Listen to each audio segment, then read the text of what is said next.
Hello my perfect family, कैसे हो आप सब लोग। आई होप कि आप सभी बहुत ही अच्छे होंगे। तो यार देखो, आज की वीडियो में बेसिकली हम लोग कवर करेंगे अपने बफर्स को, जिसके अंदर हम लोग बात करेंगे अपने बफर सॉल्यूशंस के बारे में, बफर कैपेसिटी के बारे में, और एट लास्ट में हम लोग बात करेंगे अपने बफर एक्शन के बारे में।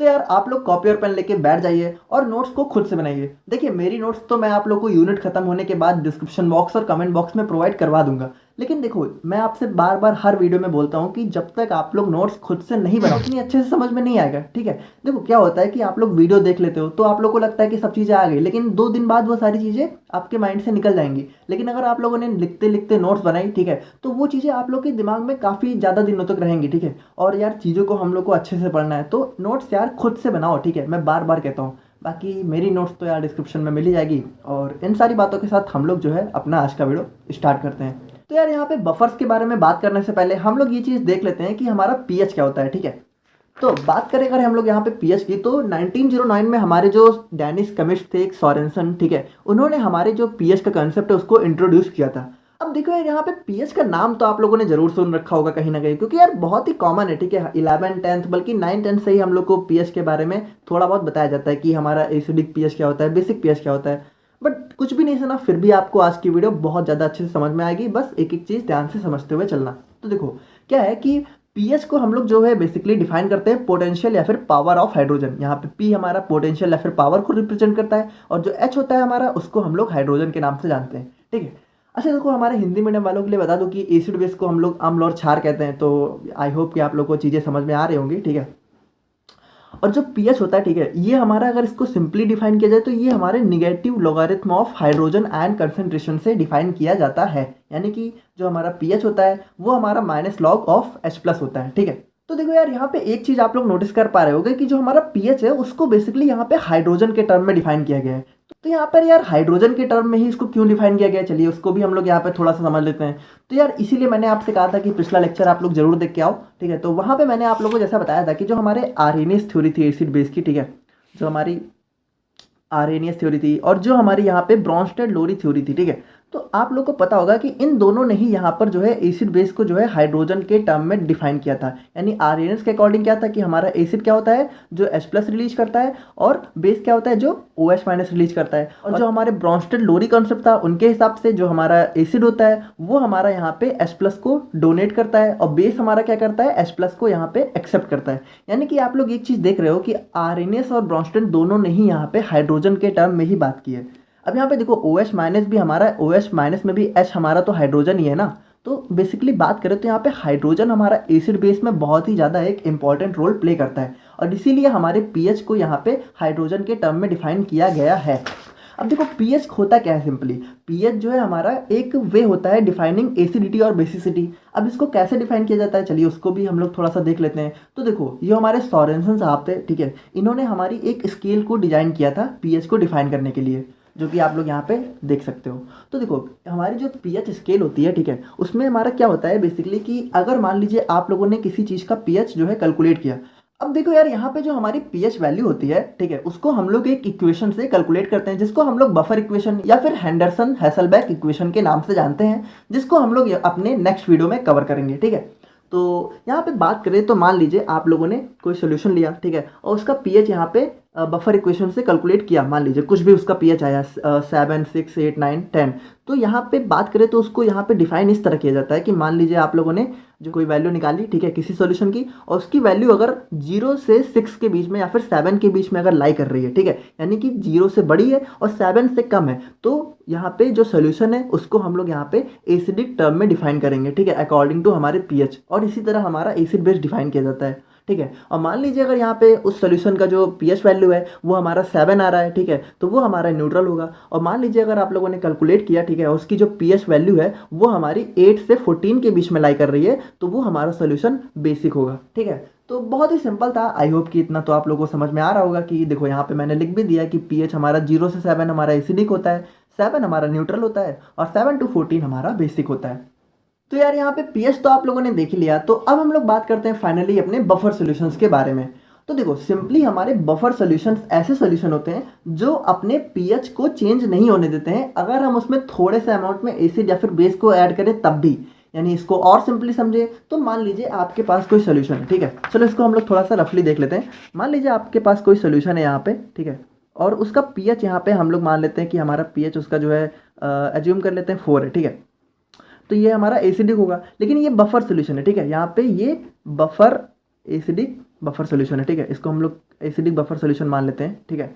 तो यहाँ पे क्या कहा जा रहा है कि अगर ये जो है एक बफर सोल्यूशन है, ठीक है, तो ये अपने पीएच को चेंज नहीं होने देगा अगर हम लोग इसमें थोड़े अमाउंट में एसिड या फिर बेस को ऐड भी कर दें तो।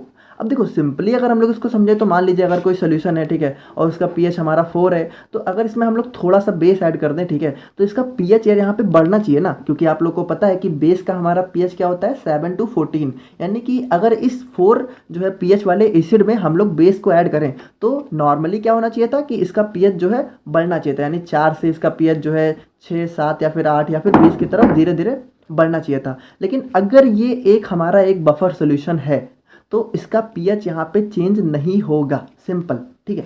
तो आई होप कि आप लोग यार समझ गए होंगे कि अब इसको हम लोग अगर डेफिनेशन में देखो तो यहाँ पे भी वही सेम चीज़ लिखी हुई है कि बफर सोल्यूशन हमारे वो सोल्यूशन होते हैं जो अपने पीएच के चेंज को रजिस्ट करते हैं। रजिस्ट मतलब क्या होता है कि रोकना, ठीक है, अगर हम उसमें जो है स्मॉल अमाउंट ऑफ एसिड या फिर बेस को ऐड भी कर दें।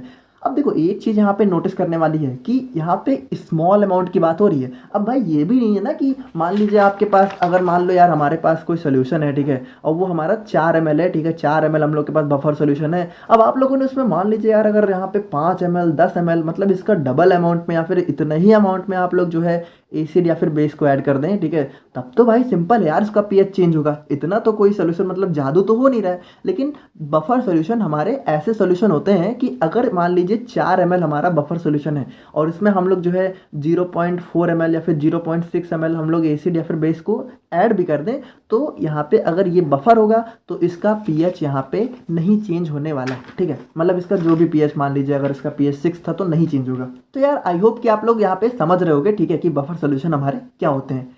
तो अब हम लोग एक चीज़ और बात कर लेते हैं कि बफर सोल्यूशन की ज़रूरत क्या पड़ती है यहाँ पे क्योंकि हम लोग जो है इसको फार्मेसी में स्टडी कर रहे हैं, तो यहाँ पे बफर्स की फार्मेसी में क्या रोल है। तो देखो क्या होता है कि आप लोग को पता है कि जो हमारी लिक्विड डोजेज फॉर्म होती हैं, यानी बात कर ले अगर हम लोग यहाँ पे जैसे सिरप का एग्जांपल ले, तो सिरप क्या होता है कि देखो वो एक स्पेसिफिक पीएच पे उनको फॉर्मुलेट किया जाता है। यानी एक मान लीजिए उसका अगर हमारा कोई सिरप है उसका पीएच 4 है, ठीक है, तो उसको इस तरह डिजाइन किया जाता है कि उसका पीएच 4 ही रहना चाहिए, तभी उसकी वो मतलब जैसे उस पर एक्सपायरी लिखी होती है ना कि मान लीजिए 1 साल 2 साल तक ये चलने वाला है। तो भाई यहाँ पे अगर उसका पीएच अगर चेंज हो गया, ठीक है, तो वहाँ पे उसकी एक्सपायरी डेट यहाँ पे कम हो जाएगी या फिर बढ़ जाएगी, यानी कि वो हमारा खराब हो जाएगा, ठीक है। तो उसके पीएच को बचाने के लिए या फिर मेंटेन करने के लिए हम लोग जो है यहाँ पे बफर सॉल्यूशंस को ऐड करते हैं, ठीक है। तो अब बात करें कि यहाँ पे पीएच चेंज कैसे हो जाता है। मान लीजिए बफर सॉल्यूशन को हम लोगों ने सिरप में नहीं ऐड किया, तो देखो क्या होता है कि जब हम लोग सिरप को खोलते हैं, ठीक है, तो हमारे एटमॉस्फेयर से तो यार वो रिएक्ट करेगी। तो एटमॉस्फेयर में आप लोगों को पता है कि हमारे कितनी सारी गैसेज रहती हैं, यानी अगर सिंपली बात कर ले तो आप लोग को पता है कार्बन डाइऑक्साइड रहती है, ठीक है, और कभी कभी जो है कुछ नमी भी रहती है, यानी कुछ मॉइस्चर रहता है, तो हमारा H2O भी प्रेजेंट हो जाता है। तो क्या है कि हमारे H2O और CO2 रिएक्ट करके हमारी H2CO3 का फॉर्मेशन कर लेते हैं, जो हमारे जैसे सिरप है, ठीक है, तो उसको हमारा एसिडिक कर सकता है। तो इन सारी चीज़ों से बचने के लिए ही हम लोग यहाँ पे बफर सॉल्यूशंस का यूज करते हैं। यानी बफर सॉल्यूशंस हमारे हैं तो बहुत काम की चीज़, ठीक है, और इसको हम लोग अभी आगे चल के देखेंगे भी। तो अब हम लोग सिंपली बात करते हैं अपने टाइप्स ऑफ बफर सॉल्यूशंस के बारे में, यानी हमारे बफर सॉल्यूशन यहाँ पे कितने टाइप के होते हैं। तो देखो यार ये सिंपली हमारे 2 टाइप के होते हैं। पहला होता है हमारा एसिडिक बफर, दूसरा होता है हमारा बेसिक बफर। यानी कि देखो सिंपल है कि अगर मान लीजिए कोई सोल्यूशन है और उसका पीएच हमारा 7 से नीचे है, ठीक है, और अगर अब उस पीएच को हम लोग को मेंटेन करना है या फिर बचाना है, ठीक है, मान लीजिए कोई सोल्यूशन है उसका पीएच हमारा 4 है 5 है, तो अगर वहाँ पे उस 4-5 वाले पीएच को मेंटेन करना है, तो आप लोग को पता है कि 4 और 5 या फिर 7 से नीचे जो भी हमारे पीएच नंबर्स हैं वो हमारे एसिडिक सॉल्यूशन के होते हैं। तो यार उसमें हम लोग बेसिक बफर तो ऐड नहीं करेंगे, उसमें कौन सा बफर हम लोग ऐड करेंगे जो एसिडिक हो, है ना, ठीक है। तो इसीलिए उन सॉल्यूशंस में हम लोग यहाँ पे एसिडिक बफर का यूज करते हैं। तो बात करें यहाँ पे तो ये हमारे 2 चीज़ों के कॉम्बिनेशन से मिलकर बना होता है, जिसमें पहला होता है हमारा वीक एसिड और दूसरा होता है हमारा इसी वीक एसिड का सॉल्ट जो है हम लोग स्ट्रॉन्ग एसिड से जब इसको कंबाइन करते हैं। अब देखो मुझे पता है कि आप लोग थोड़ा सा कंफ्यूज हो रहे हो, तो इसको हम लोग बहुत ही सिंपली समझ लेते हैं। अच्छा सबसे पहले हम लोग थोड़ा सा ये देख लेते हैं कि स्ट्रॉन्ग और वीक एसिड या फिर स्ट्रॉन्ग बेस और वीक बेस क्या होता है, ठीक है। अब जिनको पता है तो आप लोग 2 मिनट आगे स्किप कर सकते हो, जिनको नहीं पता वो अच्छे से यहाँ पे देखो। तो देखो क्या है कि देखो एसिड हमारे बेसिकली 2 टाइप के होते हैं। इसी तरह हमारा बेस होता है, तो एक चीज़ मैं आप लोग को समझा दूंगा, दूसरा आप लोग समझ जाना। तो एसिड क्या होता है हमारा 2 टाइप का होता है। पहला होता है हमारा स्ट्रॉन्ग एसिड, दूसरा होता है हमारा वीक एसिड। तो स्ट्रॉन्ग एसिड और वीक एसिड को यहाँ पे डिसाइड कैसे किया जाता है, तो जो हमारे स्ट्रॉन्ग एसिड होते हैं वो हमारे कंप्लीटली डिसोशिएट हो जाते हैं। कुछ भी नहीं पता कोई बात नहीं, बस वीडियो को अच्छे से देखते हुए चलो, सब समझ में आ जाएगा। और वीक एसिड की बात करें तो ये हमारे बहुत ही पार्शियली डिसोशिएट होते हैं, यानी कि ये बहुत कम डिसोशिएट होते हैं, ठीक है। तो इसके अगर एग्जाम्पल की बात करें, ठीक है, अभी देखो सब समझ में आ जाएगा आप लोग को कि स्ट्रॉन्ग एसिड का सबसे बेस्ट एग्जाम्पल यहाँ पे HCl है, ठीक है। तो क्या है कि HCl को अगर मान लीजिए हम लोगों ने यहाँ पे वाटर में डिजॉल्व किया, तो आप लोग को पता है कि आरएनएस थ्योरी के अकॉर्डिंग हमारा जो एसिड है वो हमारा किस में ब्रेक होता है, H+ में ना। तो H+ और Cl- में हमारा ब्रेक हो जाएगा, जैसा आप लोग को पता है। तो इसी ब्रेक होने को क्या कहते हैं, इसी ब्रेक होने को डिसोसिएशन कहते हैं, ठीक है। डिसोसिएशन मतलब क्या है कि हमारे कंपाउंड्स का आयंस में ब्रेक हो जाना, ठीक है। तो समझ गए हो ना, यहाँ पे जो ये प्लस और माइनस चार्ज लग जाता है ना, इसकी वजह से इसको आयंस बोला जाता है। तो वो सब भी यार देखो, कुछ भी नहीं पता कोई बात नहीं, सब समझ में आ जाएगा। बस जितना यार मैं पढ़ा रहा हूँ उसको पढ़ते हुए चलो, ठीक है। और जिनको पता है बहुत अच्छी बात है। तो देखो क्या है कि स्ट्रॉन्ग एसिड हमारा क्या होता है, स्ट्रॉन्ग एसिड हमारा कंप्लीटली डिसोशिएट हो जाता है। यानी यहाँ पे बात करें तो मान लीजिए अगर आप लोगों ने यहाँ पे 10 ml जो है HCl का लिया, तो यहाँ पे क्या होगा कि इसको अगर हम लोग डिसोशिएट करेंगे तो ये पूरा का पूरा 10 ml डिसोशिएट हो जाएगा। यानी कि ये 10 ml हमारा H+ में ब्रेक हो जाएगा और 10 ml हमारा यहाँ पे Cl- में ब्रेक हो जाएगा। तो ये हो गया, क्या हो गया, ये हमारा स्ट्रॉन्ग एसिड हो गया। तो उसी तरीके से वीक एसिड क्या होंगे, आई होप कि आप लोग थोड़ा थोड़ा तो समझ गए होंगे, और नहीं समझे तो वीक एसिड सिंपली यार यहाँ पे जो है वो बहुत कम डिसोसिएट होते हैं। यानी कि बात करें जो हमारा सबसे बेस्ट एग्जांपल है वीक एसिड का, वो है हमारा CH3COOH। तो इसको अगर हम लोग यहाँ पे वाटर में डिजॉल्व करेंगे, ठीक है, तो ये भी हमारा किस में ब्रेक होगा, H+ में और CH3COO- में। लेकिन क्या है कि ये हमारा बहुत कम ब्रेक होगा, ठीक है, बहुत कम डिसोसिएट होगा। यानी इसकी बात करें तो अगर हम लोगों ने इसको 10 ml यहाँ पे CH3COOH लिया, ठीक है, तो अगर इसको हम लोग डिजॉल्व करेंगे तो ये हमारा जो है बहुत मान लीजिए, मतलब सिंपली बात करें तो ये हमारा सिर्फ 4 ml CH3COOH- में और 4 ml यहाँ पे H+ में ब्रेक होगा। यानी कि 6 ml यहाँ पे ब्रेक ही नहीं होगा, डिसोशिएट ही नहीं होगा। तो आप लोग समझ रहे हो ना कि इसके टर्म में हम लोग यहाँ पे एसिड बेस को स्ट्रॉन्ग या फिर वीक एसिड की कैटेगरी में रखते हैं। और उसी तरीके से हमारा वीक बेस और स्ट्रॉन्ग बेस की बात करें तो स्ट्रॉन्ग बेस हमारा कंप्लीटली डिसोशिएट हो जाएगा। यानी कि एक एग्जाम्पल की बात करें तो NaOH हमारा बहुत ही स्ट्रॉन्ग बेस होता है, तो उसको अगर हम लोग डिजॉल्व करेंगे तो वो पूरा ब्रेक हो जाएगा, वो पूरा हमारा Na+ और OH- में ब्रेक हो जाएगा। लेकिन अगर यहाँ पे बात करें हम लोग जो है वीक बेस की, जिसका एग्जाम्पल हमारा NH4OH को आप लोग ले सकते हो, तो वो हमारा बहुत कम ब्रेक होगा। अब देखो यार, अभी भी अगर आप लोग को चीज़ें नहीं समझ में आ रही है तो आप लोग को बता दूं कि ये सारी चीज़ें मैं आप लोग को बस इसलिए बता रहा हूँ ताकि आप लोग का पूरा बेस क्लियर रहे, ठीक है।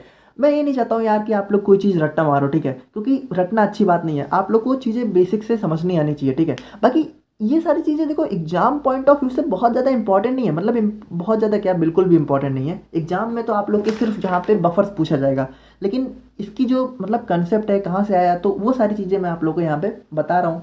तो जिनको नहीं समझ में आ रहा तो आप लोग को बिल्कुल भी परेशान होने की बात नहीं है, आप लोग इतना तो यार तैयार कर सकते हो ना। और जिनको समझ में आ रहा है तो बहुत अच्छी बात है। बाकी मैं पूरी कोशिश कर रहा हूँ कि इजी से इजी लैंग्वेज में आप लोग को समझा सकूँ। तो यार यहाँ पे जैसा कि हम लोगों ने देखा था कि जो हमारे एसिडिक बफर होते हैं वो हमारे वीक एसिड और उनके सॉल्ट के कॉम्बिनेशन से मिलके बने होते हैं। तो अब हम लोग यहाँ पे सिंपली देखते हैं, जैसे कि यहाँ पे जैसा आप लोग एग्जांपल देख पा रहे हो कि CH3COOH और CH3COONA।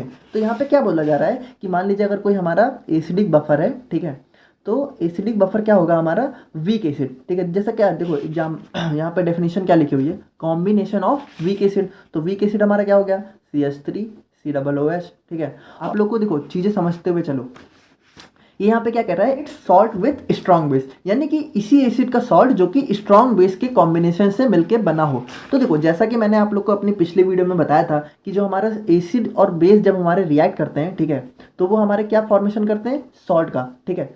तो अगर आप लोग को नहीं पता तो जान लो, अगर पता है तो बहुत अच्छी बात है। तो देखो यहाँ पे क्या बोल रहा है, यहाँ पे ये बोल रहा है कि जो हमारा कॉम्बिनेशन है दूसरा वाला, यानी जो हमारा CH3COONA है, वो कैसे फॉर्म होगा, वो हमारा वीक एसिड, यानी वीक एसिड हमारा यही था, यानी यही एसिड, देखो एसिड हमारा यही होना चाहिए, ठीक है। तो वीक एसिड हमारा क्या है, CH3COOH, ठीक है। और बेस हमारा क्या है, बेस हमारा यहाँ पे स्ट्रॉन्ग है। स्ट्रॉन्ग बेस कौन सा है हमारा, NaOH, ठीक है। तो जब हम लोग यहाँ पे CH3COOH और NaOH को आपस में रिएक्ट कराएंगे तो हमारा किस चीज़ का फॉर्मेशन होगा, CH3COONA, ठीक है। और हमारा वाटर यहाँ पे अलग हो जाएगा। देखो ये कैसे फॉर्म हुआ, यहाँ पे CH3COO यहाँ से आ गया, Na यहाँ से आ गया, और H और OH हमारे दोनों मिलके H2O के फॉर्म में यहाँ पे अलग हो गए, ठीक है। और हमारा किस चीज़ का फॉर्मेशन हुआ, सॉल्ट का। सॉल्ट हमारा क्या है, CH3COONA, और इसी चीज़ को आप लोग यहाँ पे देख रहे हो, ठीक है।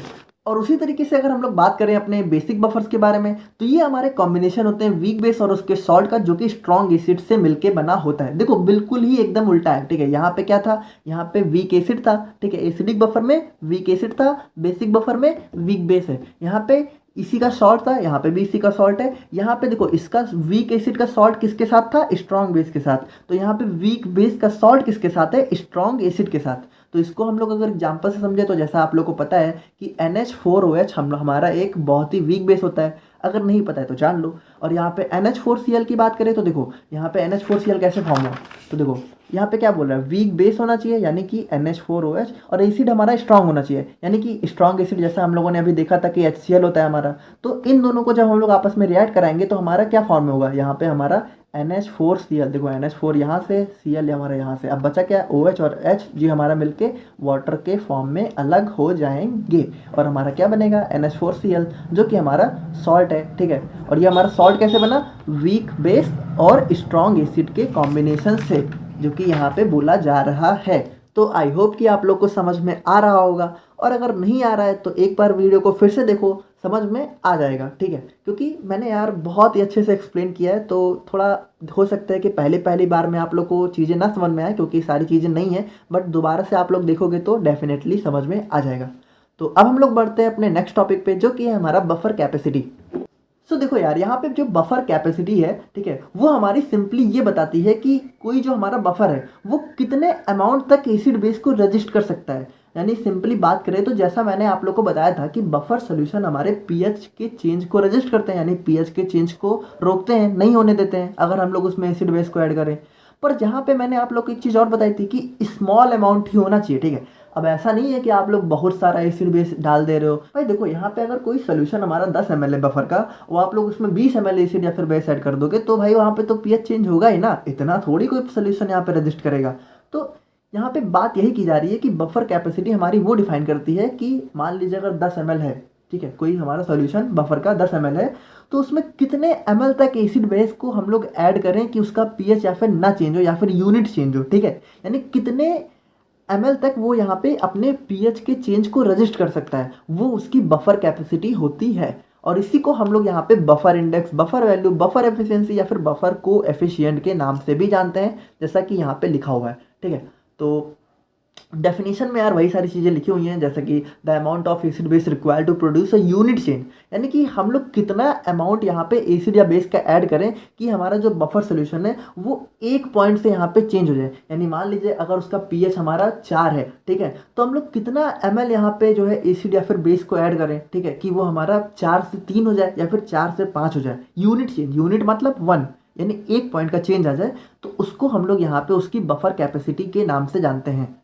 तो यहाँ पे इसका जो फॉर्मूला होता है वो हमारा सिंपली होता है beta is equal to delta A और delta B divided by delta P H. तो यार यहाँ पे बात करें तो जो हमारा बफर कैपेसिटी होता है उसको हम लोग यहाँ पे बीटा से डिनोट करते हैं, ठीक है। यानी बीटा हमारा बफर कैपेसिटी को रिप्रेजेंट करता है, डेल्टा ए और डेल्टा बी हमारा अमाउंट ऑफ एसिड और बेस एडेड, यानी कितना अमाउंट हम लोग एसिड या फिर कितना अमाउंट हम लोग बेस को ऐड कर रहे हैं उसको रिप्रेजेंट करता है, और डेल्टा पी एच होता है हमारा चेंज इन पी एच।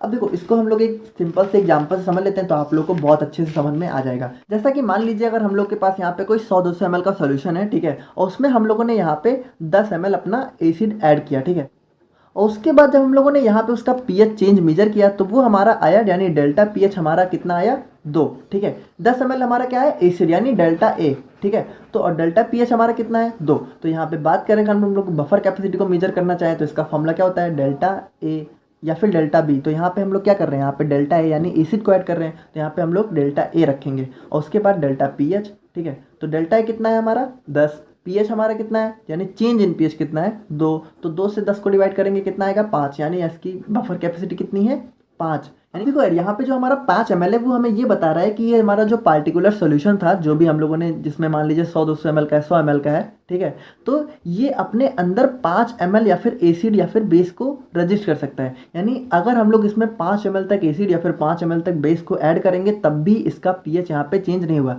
लेकिन जैसे ही हम लोग इसको 5 से 6 कर देंगे, ठीक है, तो यहाँ पे इसका पीएच यहाँ पे चेंज हो जाएगा। तो आई होप कि यार आप लोग समझ गए होंगे।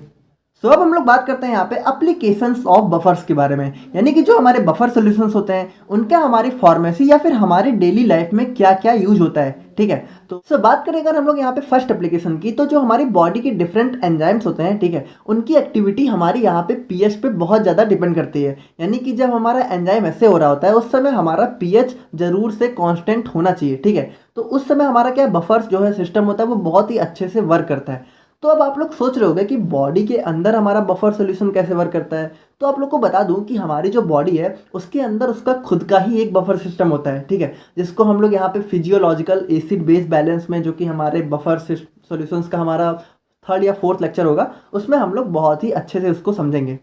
और बात करें यहाँ पे अगर सेकंड पॉइंट की, तो हमारी बॉडी के अंदर जो बहुत सारी बायोलॉजिकल प्रोसेस होती हैं वो हमारी एक बहुत ही स्मॉल पीएच रेंज पे वर्क करती हैं, ठीक है। तो उसके लिए क्या होता है, जैसे मैंने आप लोग को बताया कि बॉडी के पास खुद का उसका बफर सिस्टम होता है जो कि हमारे कांस्टेंट पीएच को यहाँ पे मेंटेन रखता है, ठीक है। और बात करें यहाँ पे अगर थर्ड पॉइंट की, तो जो हमारा पीएच मीटर होता है, ठीक है, तो जब कभी कभी उसमें डिफेक्ट आ जाता है, ठीक है, तो उसको कैलिब्रेट करने, यानी कि उसमें जो भी प्रॉब्लम्स है उसको चेक करने, उसको सही करने में हमारे बफर सॉल्यूशंस हेल्पफुल होते हैं। और यहाँ पे बात करें fourth and the last point की, देखो एप्लीकेशंस तो बहुत सारे, यहाँ पे मैंने कुछ आपकी कॉमन एप्लीकेशंस लिख दिए हैं। तो यहाँ पे फोर्थ पॉइंट की बात करें तो जो हमारी फूड इंडस्ट्री होती है, तो जैसा आप लोग को पता है कि हमारे जो भी खाने पीने के आइटम्स होते हैं, ठीक है, तो यार वहाँ पे जैसा आप लोग को पता है कि कुछ कुछ बहुत सारे एसिडिक होते हैं, कुछ बेसिक होते हैं। तो यार यहाँ पे और उनकी एसिडिटी या फिर बेसिसिटी को मेंटेन करने के लिए यहाँ पे बफर सॉल्यूशंस बहुत ज़्यादा हेल्प करते हैं। तो यार आई होप कि आप लोग को आज का वीडियो समझ में आया होगा और एक बफर्स का जो बेसिक इंट्रोडक्शन था वो आप लोग काफ़ी अच्छे से समझ गए होंगे, ठीक है। और इसकी नेक्स्ट वीडियो में हम लोग बात करेंगे अपने बफर एक्शन के बारे में, यानी कि जो हमारा बफर सिस्टम होता है वो कैसे वर्क करता है। तो नेक्स्ट वीडियो यार प्रोबेबली आप लोग को कल देखने को मिल जाएगी, और बाकी मिलते हैं अपने नेक्स्ट वीडियो में। Thank you so much. तो यार जैसा कि हम लोग बात कर रहे थे यहाँ पे अपने एसिड बेस और बफर्स के बारे में, और लास्ट वीडियो में हम लोगों ने डिस्कस किया था यहाँ पे अपने बफर सॉल्यूशंस को। तो आई होप कि आप लोगों ने वो वीडियो देख ली होगी, क्योंकि यार अगर आप लोगों ने बफर सॉल्यूशन को नहीं देखा है तो आज हम लोग उसी का नेक्स्ट पार्ट डिस्कस करने वाले हैं, जो कि हमारा बफर एक्शन, ठीक है। तो अगर आपने बफर सॉल्यूशन देखा है तो आप लोगों को पता होगा कि बफर्स हमारे वो सॉल्यूशंस होते हैं जो कि हमारे पीएच के चेंज को रजिस्ट करते हैं। यानी सिंपली बात करें तो वो अपना पीएच को चेंज नहीं होने देते हैं। यानी कि अगर हम लोग उसमें थोड़े अमाउंट में यहाँ पे एसिड या बेस को ऐड भी करते हैं तब भी यहाँ पे हमारे बफर सॉल्यूशन का पीएच चेंज नहीं होता है। तो बफर एक्शन में हम लोग बेसिकली बात कर रहे होंगे कि जो हमारा बफर होता है वो किस तरीके से काम करता है कि उसका पीएच यहाँ पे चेंज नहीं होता है। क्योंकि यार अगर बात करें सिंपली हम लोग, ठीक है, किसी सॉल्यूशन में हम लोग यहाँ पे थोड़े अमाउंट में एसिड या बेस को ऐड करेंगे तो आप लोग जो है प्रैक्टिकली उसको चेक कर सकते हो कि उसका पीएच यहाँ पे तुरंत थोड़ा बहुत चेंज हो जाएगा। लेकिन वहीं पे अगर हमारा बफर सॉल्यूशन होगा तो उसका पीएच यहाँ पे चेंज नहीं होगा। तो उसी को आज हम लोग यहाँ पे अपने बफर एक्शन में बहुत ही अच्छे से देखेंगे कि यार उसकी क्या मैकेनिज्म होती है, यानी बफर हमारा कैसे काम करता है कि उसका पीएच यहाँ पे चेंज नहीं होता है। तो सबसे पहले हम लोग यहाँ पे बात करेंगे अपने mechanism of action of acidic buffers के बारे में। तो जैसा कि आप लोग को पता है कि बफर्स हमारे दो टाइप के होते हैं, पहला होता है हमारा एसिडिक बफर, दूसरा होता है हमारा बेसिक बफर। तो सबसे पहले हम लोग देखते हैं कि जो हमारा एसिडिक बफर होता है वो किस तरीके से काम करता है कि उसका पीएच यहाँ पे एसिड या फिर बेस को ऐड करने के बाद भी चेंज नहीं होता है। तो यार जैसा कि हमें पता है कि एसिडिक बफर हमारा एक वीक एसिड और उसके सॉल्ट के कॉम्बिनेशन से मिलकर बना होता है जो कि स्ट्रॉन्ग बेस के साथ फॉर्म होता है, ठीक है। और यहाँ पे एग्जांपल्स में हमारा जो मोस्ट कॉमन एग्जांपल था वो आप लोग के सामने यहाँ पे लिखा हुआ है, जो कि है हमारा CH3COOH और CH3COONA, जिसमें हमारा CH3COOH एक बहुत ही वीक बेस होता है, ठीक है। और यहाँ पे उसी का सॉल्ट हमारा NaOH के साथ फॉर्म होता है जो हमारा होता है CH3COONA, यानी कि सोडियम एसीटेट। तो यार देखो सबसे पहले हम लोग क्या करते हैं कि जो हमारा ये एसिडिक बफर्स है, ठीक है, उसको हम लोग अपने सॉल्यूशन में ऐड कर देते हैं, ठीक है। तो इसको अगर हम लोग ऐड करेंगे तो ये हमारा हो गया CH3COOH, ठीक है, और यहाँ पे CH3COONA, ठीक है, क्योंकि इन्हीं दोनों के कॉम्बिनेशन से हमारा एसिडिक बफर बना होता है। तो यार जैसा कि मैंने आप लोग को पिछले वीडियो में बताया था कि जब हम लोग किसी कंपाउंड्स को यहाँ पर किसी सॉल्यूशन में डिजॉल्व करते हैं, ठीक है, तो वो अपने आयंस में ब्रेक हो जाते हैं। तो यहाँ पर क्या होगा कि जब हम लोग अपने इस एसिडिक बफर को हमारे सॉल्यूशन में ऐड करेंगे, ठीक है, तो यहाँ पे क्या होगा कि ये अपने आयंस में ब्रेक हो जाएंगे। ठीक है, देखो हर एक चीज आप लोग बहुत ही अच्छे से समझते हुए चलो। तो क्या होगा कि जो हमारा CH3COOH है, ये हमारा कैसे ब्रेक होगा, आप लोग को पता है, पिछले वीडियो में हम लोगों ने देखा था कि ये हमारा ब्रेक होता है CH3COO- में और H+ में। ठीक है, बेसिकली इसको डिसोसिएशन कहते हैं। ठीक है, तो ये हमारा क्या होता है कि डिसोसिएट हो जाते हैं। तो डिसोसिएशन का मतलब क्या होता है कि कंपाउंड्स का आयंस में ब्रेक हो जाना। ठीक है, देखो कुछ भी नहीं पता कोई बात नहीं, इतना सिंपली समझो कि CH3COOH क्या हुआ कि ये CH3COO यहाँ पे आप लोग देख सकते हो, ये इसमें ब्रेक हो गया और H हमारा यहाँ पे अलग हो गया, तो इसको हम लोग यहाँ पे डिसोसिएशन कहते हैं। और यहाँ पे CH3COO की बात करें तो ये हमारा ब्रेक हो जाएगा CH3COO- में और Na+ में। तो इस चीज़ को हम लोगों ने यहाँ पे देख लिया कि जब हम लोग यहाँ पे बफर सॉल्यूशंस के अंदर के जो है कॉन्स्टिट्यूएंट्स को देखें, यानी कि उसके अंदर हमारी कौन कौन सी चीज़ें हैं, तो बेसिकली हमें ये 4 चीज़ें देखने को मिली। ठीक है, जो कि हमारा क्या है CH3COO- प्लस H+, और यहाँ पे दूसरा हमारा क्या है CH3COO- और Na+। तो देखो ये चीज क्लियर है ना कि बफर सॉल्यूशन के अंदर हमारा ये चीज है। ठीक है, तो अब हम लोग क्या करेंगे, फर्स्ट केस में हम लोग इसमें जो है एसिड को ऐड करेंगे। ठीक है, यानी सबसे पहले हम लोग देखेंगे कि एसिड को ऐड करने के बाद इसमें ऐसा क्या होता है कि इसका जो है pH चेंज नहीं होता है। तो सबसे पहले हम लोग क्या करेंगे, इसी वाले सॉल्यूशन के अंदर देखो ये हमारी चीजें इस वाले बफर सॉल्यूशन के अंदर है। ठीक है, अब ये हमारा एक पूरा बफर सॉल्यूशन तैयार हो चुका है। तो अब हम लोग इसमें क्या करेंगे, हम लोग इसमें यहाँ पे HCl को ऐड कर देंगे। ठीक है, अपने हाइड्रोक्लोरिक एसिड को। अब आप लोग को एक चीज़ बता दूं कि हाइड्रोक्लोरिक एसिड हमारा बहुत ही स्ट्रॉन्ग एसिड होता है, और जैसा कि हम लोगों ने पिछली वीडियो में डिस्कस किया था कि स्ट्रॉन्ग एसिड जो है कंप्लीटली डिसोशिएट हो जाते हैं, यानी कि कंप्लीटली ब्रेक हो जाते हैं। तो अब ये क्या होगा कि देखो अब ये HCl भी तो हमारा यहाँ पे ब्रेक हो जाएगा, तो ये किस में ब्रेक हो जाएगा, H+ और Cl- में। तो देखो अब बहुत ही ध्यान से देखना कि यहाँ पे जब हम लोगों ने अपने इस बफर सॉल्यूशन में एसिड को ऐड किया तो ये यहाँ पे ब्रेक हो गया H+ और Cl- में, और इसमें जो हमारा मेन एसिडिक प्रॉपर्टी है वो हमारा H+ शो कर रहा होगा। तो देखो अब होगा क्या, बहुत ही ध्यान से देखना कि ये H+ हमारे इस CH3COO- से रिएक्ट कर जाएगा। ठीक है, और हमारा क्या फॉर्म करेगा, देखो CH3COO- जो कि हमारा यहाँ पे एसिडिक बफर से आया हुआ था। ठीक है, तो उससे हमारा ये HCl का H+ ऐड करेगा, मतलब रिएक्ट करेगा। ठीक है, और क्या फॉर्म करेगा यहाँ पे हमारा CH3COOH। अब आप लोग ध्यान से देखना कि भाई ये चीज तो हमारी सॉल्यूशन में ऑलरेडी प्रेजेंट है ना, यानी CH3COOH को ही तो हम लोगों ने याद, यार देखो ध्यान से देखो, हम लोगों ने स्टार्टिंग में क्या किया था, CH3COOH को ही तो ऐड किया था। ठीक है, तो भाई यहाँ पे क्या हुआ कि जब हम लोगों ने HCl को इस सॉल्यूशन में ऐड किया बफर वाले, तो ये फिर से जो है CH3COOH के फॉर्म में कन्वर्ट हो गया। यानी सिंपली बात करें तो जो हमारा बफर सॉल्यूशन है उसके अंदर हमें कोई नया कंपाउंड देखने को नहीं मिला, हमें वही चीज मिल गई जो हम लोगों ने ऑलरेडी ऐड कर रखी थी। तो अब आप लोग यार इतना दिमाग लगाओ कि कोई सोल्यूशन है, ठीक है, अगर उसमें कोई चेंज नहीं हुआ है, ठीक है, अगर कोई नया कंपाउंड ही नहीं फॉर्म हुआ है, तो भाई उसका पीएच थोड़ी चेंज होगा। यानी कि बात करें तो देखो, अगर मान लो यहाँ पे कोई नया कंपाउंड फॉर्म हो जाता, यानी जब हम लोग HCl को ऐड कर रहे थे, ठीक है, मान लो ये हमारा कुछ रिएक्शन ऐसी होती जिससे कोई अलग तरीके का कंपाउंड फॉर्म हो जाता जो कि हमारा एसिड होता या फिर बेस होता, तो यहाँ पे पीएच क्या होता, सोल्यूशन का चेंज हो जाता। लेकिन यहाँ पे क्या हुआ कि यहाँ पे जो ये H+ था इसने वापस जाके इस CH3COO- से रिएक्ट कर लिया, और ये हमारा जो है CH3COOH में फिर से कन्वर्ट हो गया, जो कि हमारे सॉल्यूशन में ऑलरेडी प्रेजेंट था। तो इस तरीके से हमारा पीएच में कोई भी चेंज नहीं हुआ।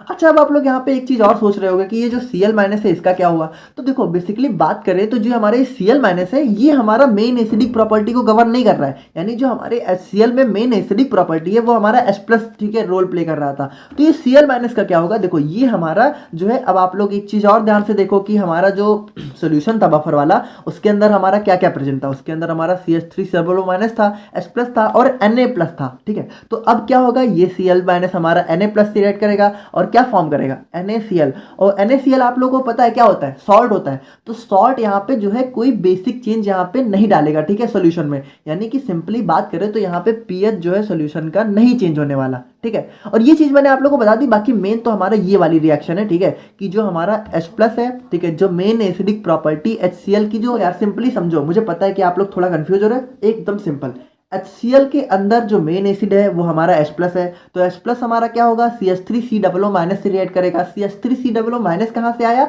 वो हमारा यहाँ पे एसिडिक बफर से आया, ठीक है। जब ये दोनों यहाँ पे ब्रेक हुए तो यहाँ पे CH3COO माइनस हमें देखने को मिला और इससे हमारा H प्लस रिएक्ट हुआ और फिर से किस चीज का फॉर्मेशन हो गया, फिर से हमारा CH3COOH का फॉर्मेशन हो गया, जो हमारा क्या है, जो हमारा वीक एसिड है, ठीक है।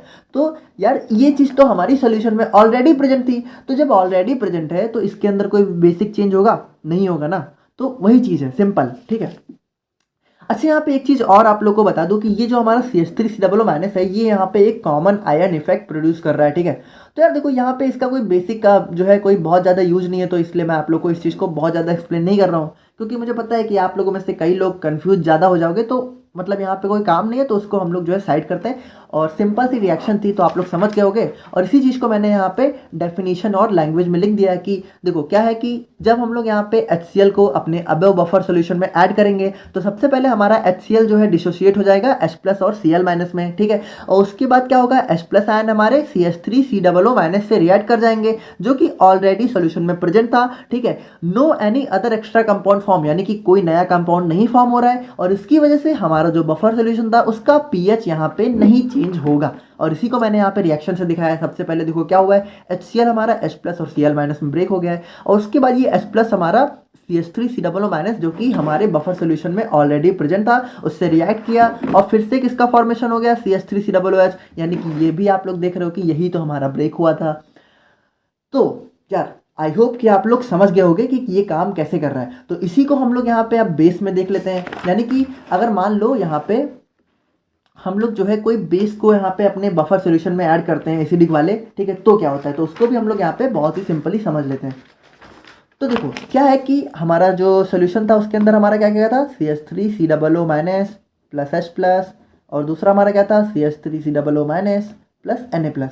अब हम लोगों ने इसमें क्या किया, बेस को ऐड किया। NaOH क्या होता है, हमारा एक बहुत ही स्ट्रॉन्ग बेस होता है, तो हम लोगों ने इसमें क्या किया, NaOH। अब देखो थोड़ा फास्ट देखेंगे हम लोग, NaOH हमारा यहाँ पे क्या है, स्ट्रॉन्ग बेस है, तो ये हमारा क्या हो जाएगा, कंप्लीटली डिसोशिएट हो जाएगा किसमें, हमारा Na प्लस और OH माइनस में, ठीक है। तो अब देखो यहाँ पे क्या होगा कि जो हमारा OH माइनस था ये यहाँ पे बेस की मेन प्रॉपर्टी को गवर्न करेगा, ठीक है, क्योंकि आप लोग को पता है देखो कि OH माइनस हमारा क्या होता है, बेस जो है OH माइनस जो है लीव करता है, और एसिड क्या करता है, H प्लस को रिलीज करता है अकॉर्डिंग टू आर्हेनियस थ्योरी। अगर आप लोगों ने हमारा एसिड बेस वाला लेक्चर देखा तो सब कुछ समझ में आ रहा होगा। तो देखो OH माइनस क्या हुआ, यानी कि अब ये OH माइनस का क्या होगा, आप लोग ध्यान से देखना, अब ये OH माइनस हमारा इस H प्लस के साथ रिएक्ट करेगा। बात को समझो, क्या है कि देखो ये जो CH3COO माइनस और H प्लस में ब्रेक हुआ था, तो ये OH माइनस हमारा H प्लस के साथ रिएक्ट करेगा, यानी कि देखो ये हमारी OH माइनस और H प्लस की रिएक्शन होगी, और क्या फॉर्म होगा, H और OH हमारे मिलके क्या बनाते हैं, वाटर, सिंपल यार। तो अब देखो अब क्या होगा कि जो वाटर है हमारा, ठीक है, आप लोग को पता है कि वाटर हमारा जो है न्यूट्रल पीएच होता है, तो यार ये हमारे जो सॉल्यूशन का पीएच है उसको बहुत ज़्यादा इफेक्ट नहीं करेगा, यानी कि बहुत ही नेग्लेजिबल सा इफेक्ट होगा, और इस तरीके से जो हमारे बफर सॉल्यूशन का पीएच है वो यहाँ पे उसमें कोई भी मेजर चेंज हमें देखने को नहीं मिलेगा, और उसी चीज़ को मैंने यहाँ पे भी जो है एक्सप्लेन किया हुआ है, तो आप लोग यहाँ पे देख लेना, ठीक है। और रिएक्शन की बात करें तो आप लोग देख सकते हो कि NaOH हमारा किस में ब्रेक हुआ, Na प्लस और OH माइनस में, और OH माइनस यहाँ पे हमारे H प्लस से रिएक्ट किया जो कि हमारे सॉल्यूशन में ऑलरेडी प्रेजेंट था, और क्या फॉर्म किया, H2O जो कि हमारा वाटर है। तो यार देखो यहाँ पे एक चीज समझना हमारे लिए बहुत जरूरी है कि देखो जो हमारा बफर सोल्यूशन होता है वो कोई हमारा जादू सोल्यूशन नहीं होता है, ठीक है, यानी वो हमारे एक मैकेनिज्म पे काम करता है, ठीक है, और उसी तरीके से हमारे पीएच को चेंज होने से रजिस्ट करता है। इसीलिए देखो यहाँ पे बफर सोल्यूशन की डिफिनेशन में एक चीज जो है बहुत ही जो है क्लियर लिखी रहती है कि small amount of acid base, यानी कि हम लोग अगर बफर सोल्यूशन में थोड़े से अमाउंट में एसिड या बेस को ऐड करें तो उसके पीएच में हमें चेंज नहीं देखने को मिलेगा, ठीक है। अगर यहाँ पे हमने अमाउंट को बढ़ा दिया तो यार उसका पीएच डेफिनेटली चेंज होगा। और यहाँ पे एक चीज जो बफर सोल्यूशन में नहीं लिखी रहती है या फिर कहीं कहीं आपको देखने को मिलेगी, कहीं कहीं लिखा रहता है कि बिल्कुल चेंज नहीं करता है, और यहाँ पे एक चीज कहीं कहीं और मेंशन रहती है कि हल्का बहुत चेंज हो सकता है, यानी कि एसिड बेस को ऐड करने पे बहुत ही माइनर सा इंपैक्ट देखने को मिल सकता है, बट वो हमारा नेग्लेजिबल है। बात को समझो, जैसे बात करें मान लो किसी बफर सोल्यूशन का पीएच 5 है और हम लोगों ने उसमें जो है 0.5 ml एसिड ऐड कर दिया, ठीक है, मान लो हमारा 5 ml सोल्यूशन है, तो क्या है कि उसका जो सोल्यूशन है, ठीक है, उसके पीएच में हमारा थोड़ा सा चेंज देखने को मिलेगा। बात को समझो अच्छे से, 5.01 5.02। अब आप एक बात बताओ, 0.01 0.02 ये हमारा कितना है, बहुत कम है, तो इसको हम लोग नेग्लेक्ट कर सकते हैं। तो वही हमारा होता है बफर सोल्यूशन का काम, ठीक है। थोड़ा बहुत चेंज हो जाता है बट वो हमारा नेग्लेजिबल है, और बफर सोल्यूशन अपने पीएच को मेंटेन रखता है, एक जो है कांस्टेंट पॉइंट को, ठीक है। तो यार देखो, बिल्कुल कंफ्यूज मत होना, बहुत ही सिंपल बता रहा हूँ कि जो हमारा बफर सोल्यूशन होता है वो हमारे पीएच के चेंज को रजिस्ट करता है जब हम लोग उसमें थोड़े अमाउंट में एसिड बेस को ऐड करें। अगर ज़्यादा करेंगे तो पीएच चेंज होगा, ठीक है, और थोड़े अमाउंट में करने पर भी थोड़ा सा चेंज हो जाता है, लेकिन वो हमारा नेग्लेजिबल होता है, यानी उसको हम लोग अनदेखा कर सकते हैं, ठीक है। अब हम लोग बात करते हैं यहाँ पे mechanism of action of basic buffers के बारे में। तो यार देखो, इसमें मैं आप लोग का बिल्कुल भी टाइम नहीं लूंगा, मुझे पता है कि लेक्चर्स थोड़े लंबे हो जा रहे हैं, बट यार मुझे अच्छा नहीं लगता है कि अगर मैं आप लोग को एक एक चीज़ जब तक डिटेल में ना बता दूं। तो हम लोगों ने एसिडिक बफर को समझ लिया है, तो बेसिक बफर्स को हम लोग बहुत ही फास्ट देखेंगे, ठीक है, बहुत ही स्पीड में। तो बेसिक बफर्स आप लोग को पता है क्या होता है हमारा, NH4OH, और क्या होता है हमारा NH4Cl। अब देखो, ये चीज़ें अगर आप लोग को समझनी है तो आप लोग जो है पिछला लेक्चर अच्छे से देख लेना। तो ये हमारा होता है बेसिक बफर। अब इसको हम लोग क्या करेंगे, बफर सोल्यूशन में ऐड करेंगे, तो ये हमारा क्या होगा, ये हमारा ब्रेक हो जाएगा। NH4OH हमारा किस में ब्रेक होगा, NH4OH हमारा ब्रेक होगा NH4 प्लस में और OH माइनस में, और उसके बाद NH4Cl हमारा किस में ब्रेक होगा, NH4 प्लस में और Cl माइनस में, ठीक है। तो अब हम लोग क्या करेंगे, सबसे पहले हम लोग इसमें एसिड ऐड करेंगे। तो आप लोग देखो, बिल्कुल फास्ट फास्ट देखेंगे। अब ये मत कहना कि समझ में नहीं आ रहा है, मैंने एसिडिक बफर को ऑलरेडी बहुत अच्छे से एक्सप्लेन कर दिया है। तो इसमें हम लोगों ने देखो, ये हमारा सोल्यूशन है, इसमें हम लोगों ने क्या किया, HCl को ऐड किया। HCl क्या होगा हमारा, ब्रेक हो जाएगा H प्लस में और Cl माइनस में। क्या होगा अब हमारा जो H प्लस है, ठीक है, ये हमारा किससे रिएक्ट करेगा, इस OH माइनस से, और क्या फॉर्म करेगा, वाटर। और जैसा कि हम लोगों ने देखा था कि वाटर का हमारे पीएच में कोई मेजर इम्पैक्ट नहीं होगा, और बफर जो हमारा पीएच है बफर सोल्यूशन का, वो चेंज नहीं होगा। हम लोग बात कर रहे हैं यहाँ पे बेसिक बफर के बारे में। पहले हम लोगों ने देखा था एसिडिक बफर, अब हम लोग बात कर रहे हैं बेसिक बफर। और बेसिक बफर में जो हम लोगों ने एसिड ऐड किया, तो आप लोग देख सकते हो कि जो है हमारा कैसा हुआ। और हम लोग बात करें, अगर हम लोग मान लो यहाँ पे इसमें जो है बेस को ऐड करते हैं, यानी NaOH को, तो क्या होगा, NaOH हमारा ब्रेक हो जाएगा Na प्लस और OH माइनस में, और ये जो हमारा OH माइनस है ये हमारा रिएक्ट कर जाएगा इस वाले NH4 प्लस से, ठीक है। क्या फॉर्म करेगा यहाँ पे, NH4OH, जो कि हमारे सॉल्यूशन में ऑलरेडी प्रेजेंट है, और हमारा जो पीएच है वो यहाँ पे चेंज नहीं होगा, ठीक है। तो उसी चीज़ को यहाँ पे मैंने यहाँ पे लिख दिया है जो है रिएक्शन के फॉर्म में। तो आप लोग इतना तो यार समझ लेना, और आई होप कि यार आप लोग को वीडियो पसंद आ रही होंगी और समझ में आ रहा होगा, और पढ़ाई आप लोग अच्छे से कर रहे होगा। और बाकी कोई प्रॉब्लम हो, कोई चीज़ हो, तो आप लोग कमेंट बॉक्स में या फिर हमारे इंस्टाग्राम पे हमें पर्सनली मैसेज करके बता सकते हो। और इन सारी बातों के साथ अगले वीडियो में हम लोग देखेंगे अपनी बफर इक्वेशन को। तो मिलते हैं नेक्स्ट वीडियो में। Thank you so much. तो यार, जैसा कि अभी तक हम लोगों ने बात की अपने बफर सॉल्यूशंस के बारे में, और हम लोगों ने लास्ट लेक्चर में देखा कि जो हमारे बफर सॉल्यूशन होते हैं वो किस तरह वर्क करते हैं। तो यार चलो, हमें ये तो पता चल गया कि बफर सॉल्यूशन हमारे वो सॉल्यूशन होते हैं जो अपने पीएच को चेंज नहीं होने देते हैं। पर यार यहाँ पे बात करें तो हम लोग ये कैसे पता लगाएंगे कि जो हमारा बफर सॉल्यूशन है उसका यहाँ पे पीएच है कितना। क्योंकि यार अगर हमें यही नहीं पता होगा कि हमारा जो सॉल्यूशन है उसका पीएच कितना है, तो हम लोग ये कैसे पता लगाएंगे कि उसमें कोई चेंज हुआ कि नहीं हुआ। तो उसी को आज हम लोग यहाँ पे देखने वाले हैं अपनी बफर इक्वेशन के अंदर, जिसको हम लोग यहाँ पे हेंडरसन-हेसलबैक इक्वेशन के नाम से भी जानते हैं। तो आप लोग कॉपी और पेन लेके बैठ जाइए और हम लोग अपना आज का लेक्चर स्टार्ट करते हैं। तो बात करें अगर हम लोग अपने बफर इक्वेशन के बारे में, तो बफर इक्वेशन को ही हम लोग यहाँ पे हेंडरसन-हेसलबैक इक्वेशन के नाम से भी जानते हैं, और इसको हम लोग यहाँ पे अपने बफर सोल्यूशन का पीएच कैलकुलेट करने के लिए यूज करते हैं, ठीक है। तो यार जैसा कि हम सभी को पता है कि जो हमारा बफर सोल्यूशन होते हैं वो दो टाइप के होते हैं। पहला होता है हमारा एसिडिक बफर, दूसरा होता है हमारा बेसिक बफर। तो सबसे पहले हम लोग अपने एसिडिक बफर के लिए अपनी बफर इक्वेशन या फिर हेंडरसन-हेसलबैक इक्वेशन को डिराइव करेंगे या फिर कैलकुलेट करेंगे। तो यार जैसा कि आपको पता है कि हमारा जो बफर सोल्यूशन है वो हमारे वीक एसिड और उसके सॉल्ट का कॉम्बिनेशन होता है, ठीक है। और जो हमारा मोस्ट फेमस एग्जांपल है इसके अंदर वो है हमारा CH3COOH, ठीक है। तो बात करें अगर हम लोग अपने CH3COOH की, तो आप लोग को पता है ये हमारा एक वीक एसिड होता है। देखो ये सारी बातें मैंने अपने पिछले लेक्चर्स में डिस्कस कर ली है, तो अगर आप लोग का बेस नहीं क्लियर है तो आप लोग वहां जाके क्लियर कर सकते हो। तो यार जो हमारा ये CH3COOH है ये हमारा यहाँ पे डिसोसिएट होता है CH3COO माइनस में और H प्लस में, जो कि हमारा पार्शियली डिसोसिएट होता है, यानी बहुत कम डिसोसिएट होता है क्योंकि ये हमारा वीक एसिड होता है। तो यार अब आप लोग को यहाँ से लेक्चर बहुत ही ध्यान से देखने की जरूरत है, क्योंकि अगर आप लोगों ने यहाँ पे एक भी स्टेप मिस किया तो अगला स्टेप आप लोग को समझ में नहीं आएगा। तो अब हम लोग यहाँ पे क्या करेंगे कि हम लोग अपने CH3COO माइनस को यहाँ पे A माइनस एज्यूम कर लेंगे। और अगर हम लोगों ने इसको A माइनस एज्यूम कर लिया तो हम लोग जो हमारी ऊपर वाली इक्वेशन है, ठीक है, अगर इसको इक्वेशन मान ले सिंपली तो इसको कुछ इस तरीके से लिख सकते हैं। जहाँ पे बात करें तो CH3COO माइनस की जगह हमारा क्या आ गया, A माइनस, और यहाँ पे जो हमारा CH3COO है इसकी जगह हमारा क्या आ गया, A। अच्छा, बात करें तो आप लोग को पता है कि हम लोगों ने इसको तो A माइनस एज्यूम किया था, तो यहाँ पे A कैसे आ गया, हमारा माइनस कहाँ गया। तो आप लोग को पता है इधर हमारा ये आयंस के फॉर्म में है, इधर हमारा ये कंपाउंड के फॉर्म में है, और जो कंपाउंड होता है वहाँ पे कोई प्लस माइनस चार्ज नहीं होता है, इसीलिए हमारा यहाँ पे जो A माइनस है वहाँ से माइनस चार्ज हट गया। तो यार अब आप लोग को पता है कि हमारा जो CH3COOH है वो हमारा एक एसिड है, ठीक है। तो यहाँ पे जो HA है वो हमारा यही तो है, तो इसको हम लोग यहाँ पे क्या करेंगे, HA हमारा क्या हो गया, एसिड हो गया, और A माइनस हमारा यहाँ पे सॉल्ट हो गया। तो यार बात करें यहाँ पे कि HA हमारा एसिड हो गया, ये तो चलो हमें समझ में आ रहा है, बट यहाँ पे A माइनस हमारा सॉल्ट कैसे हो गया। तो यार देखो, अब आप लोग को बहुत ही ध्यान से देखने की जरूरत है, क्योंकि यहाँ पे हमारे केमिस्ट्री के कुछ बेसिक कंसेप्ट लगने वाले हैं। तो अगर आप लोग का बेस नहीं क्लियर है तो थोड़ा थोड़ा आप लोग को समझने में प्रॉब्लम हो सकती है, बट अगर कोशिश करोगे तो समझ में आ जाएगा। तो जैसा कि हम लोग को पता है कि CH3COOH हमारा क्या होता है, वीक एसिड, और हम लोगों ने बात की थी कि जो हमारा वीक एसिड होता है वो बहुत कम डिसोसिएट होता है, ठीक है।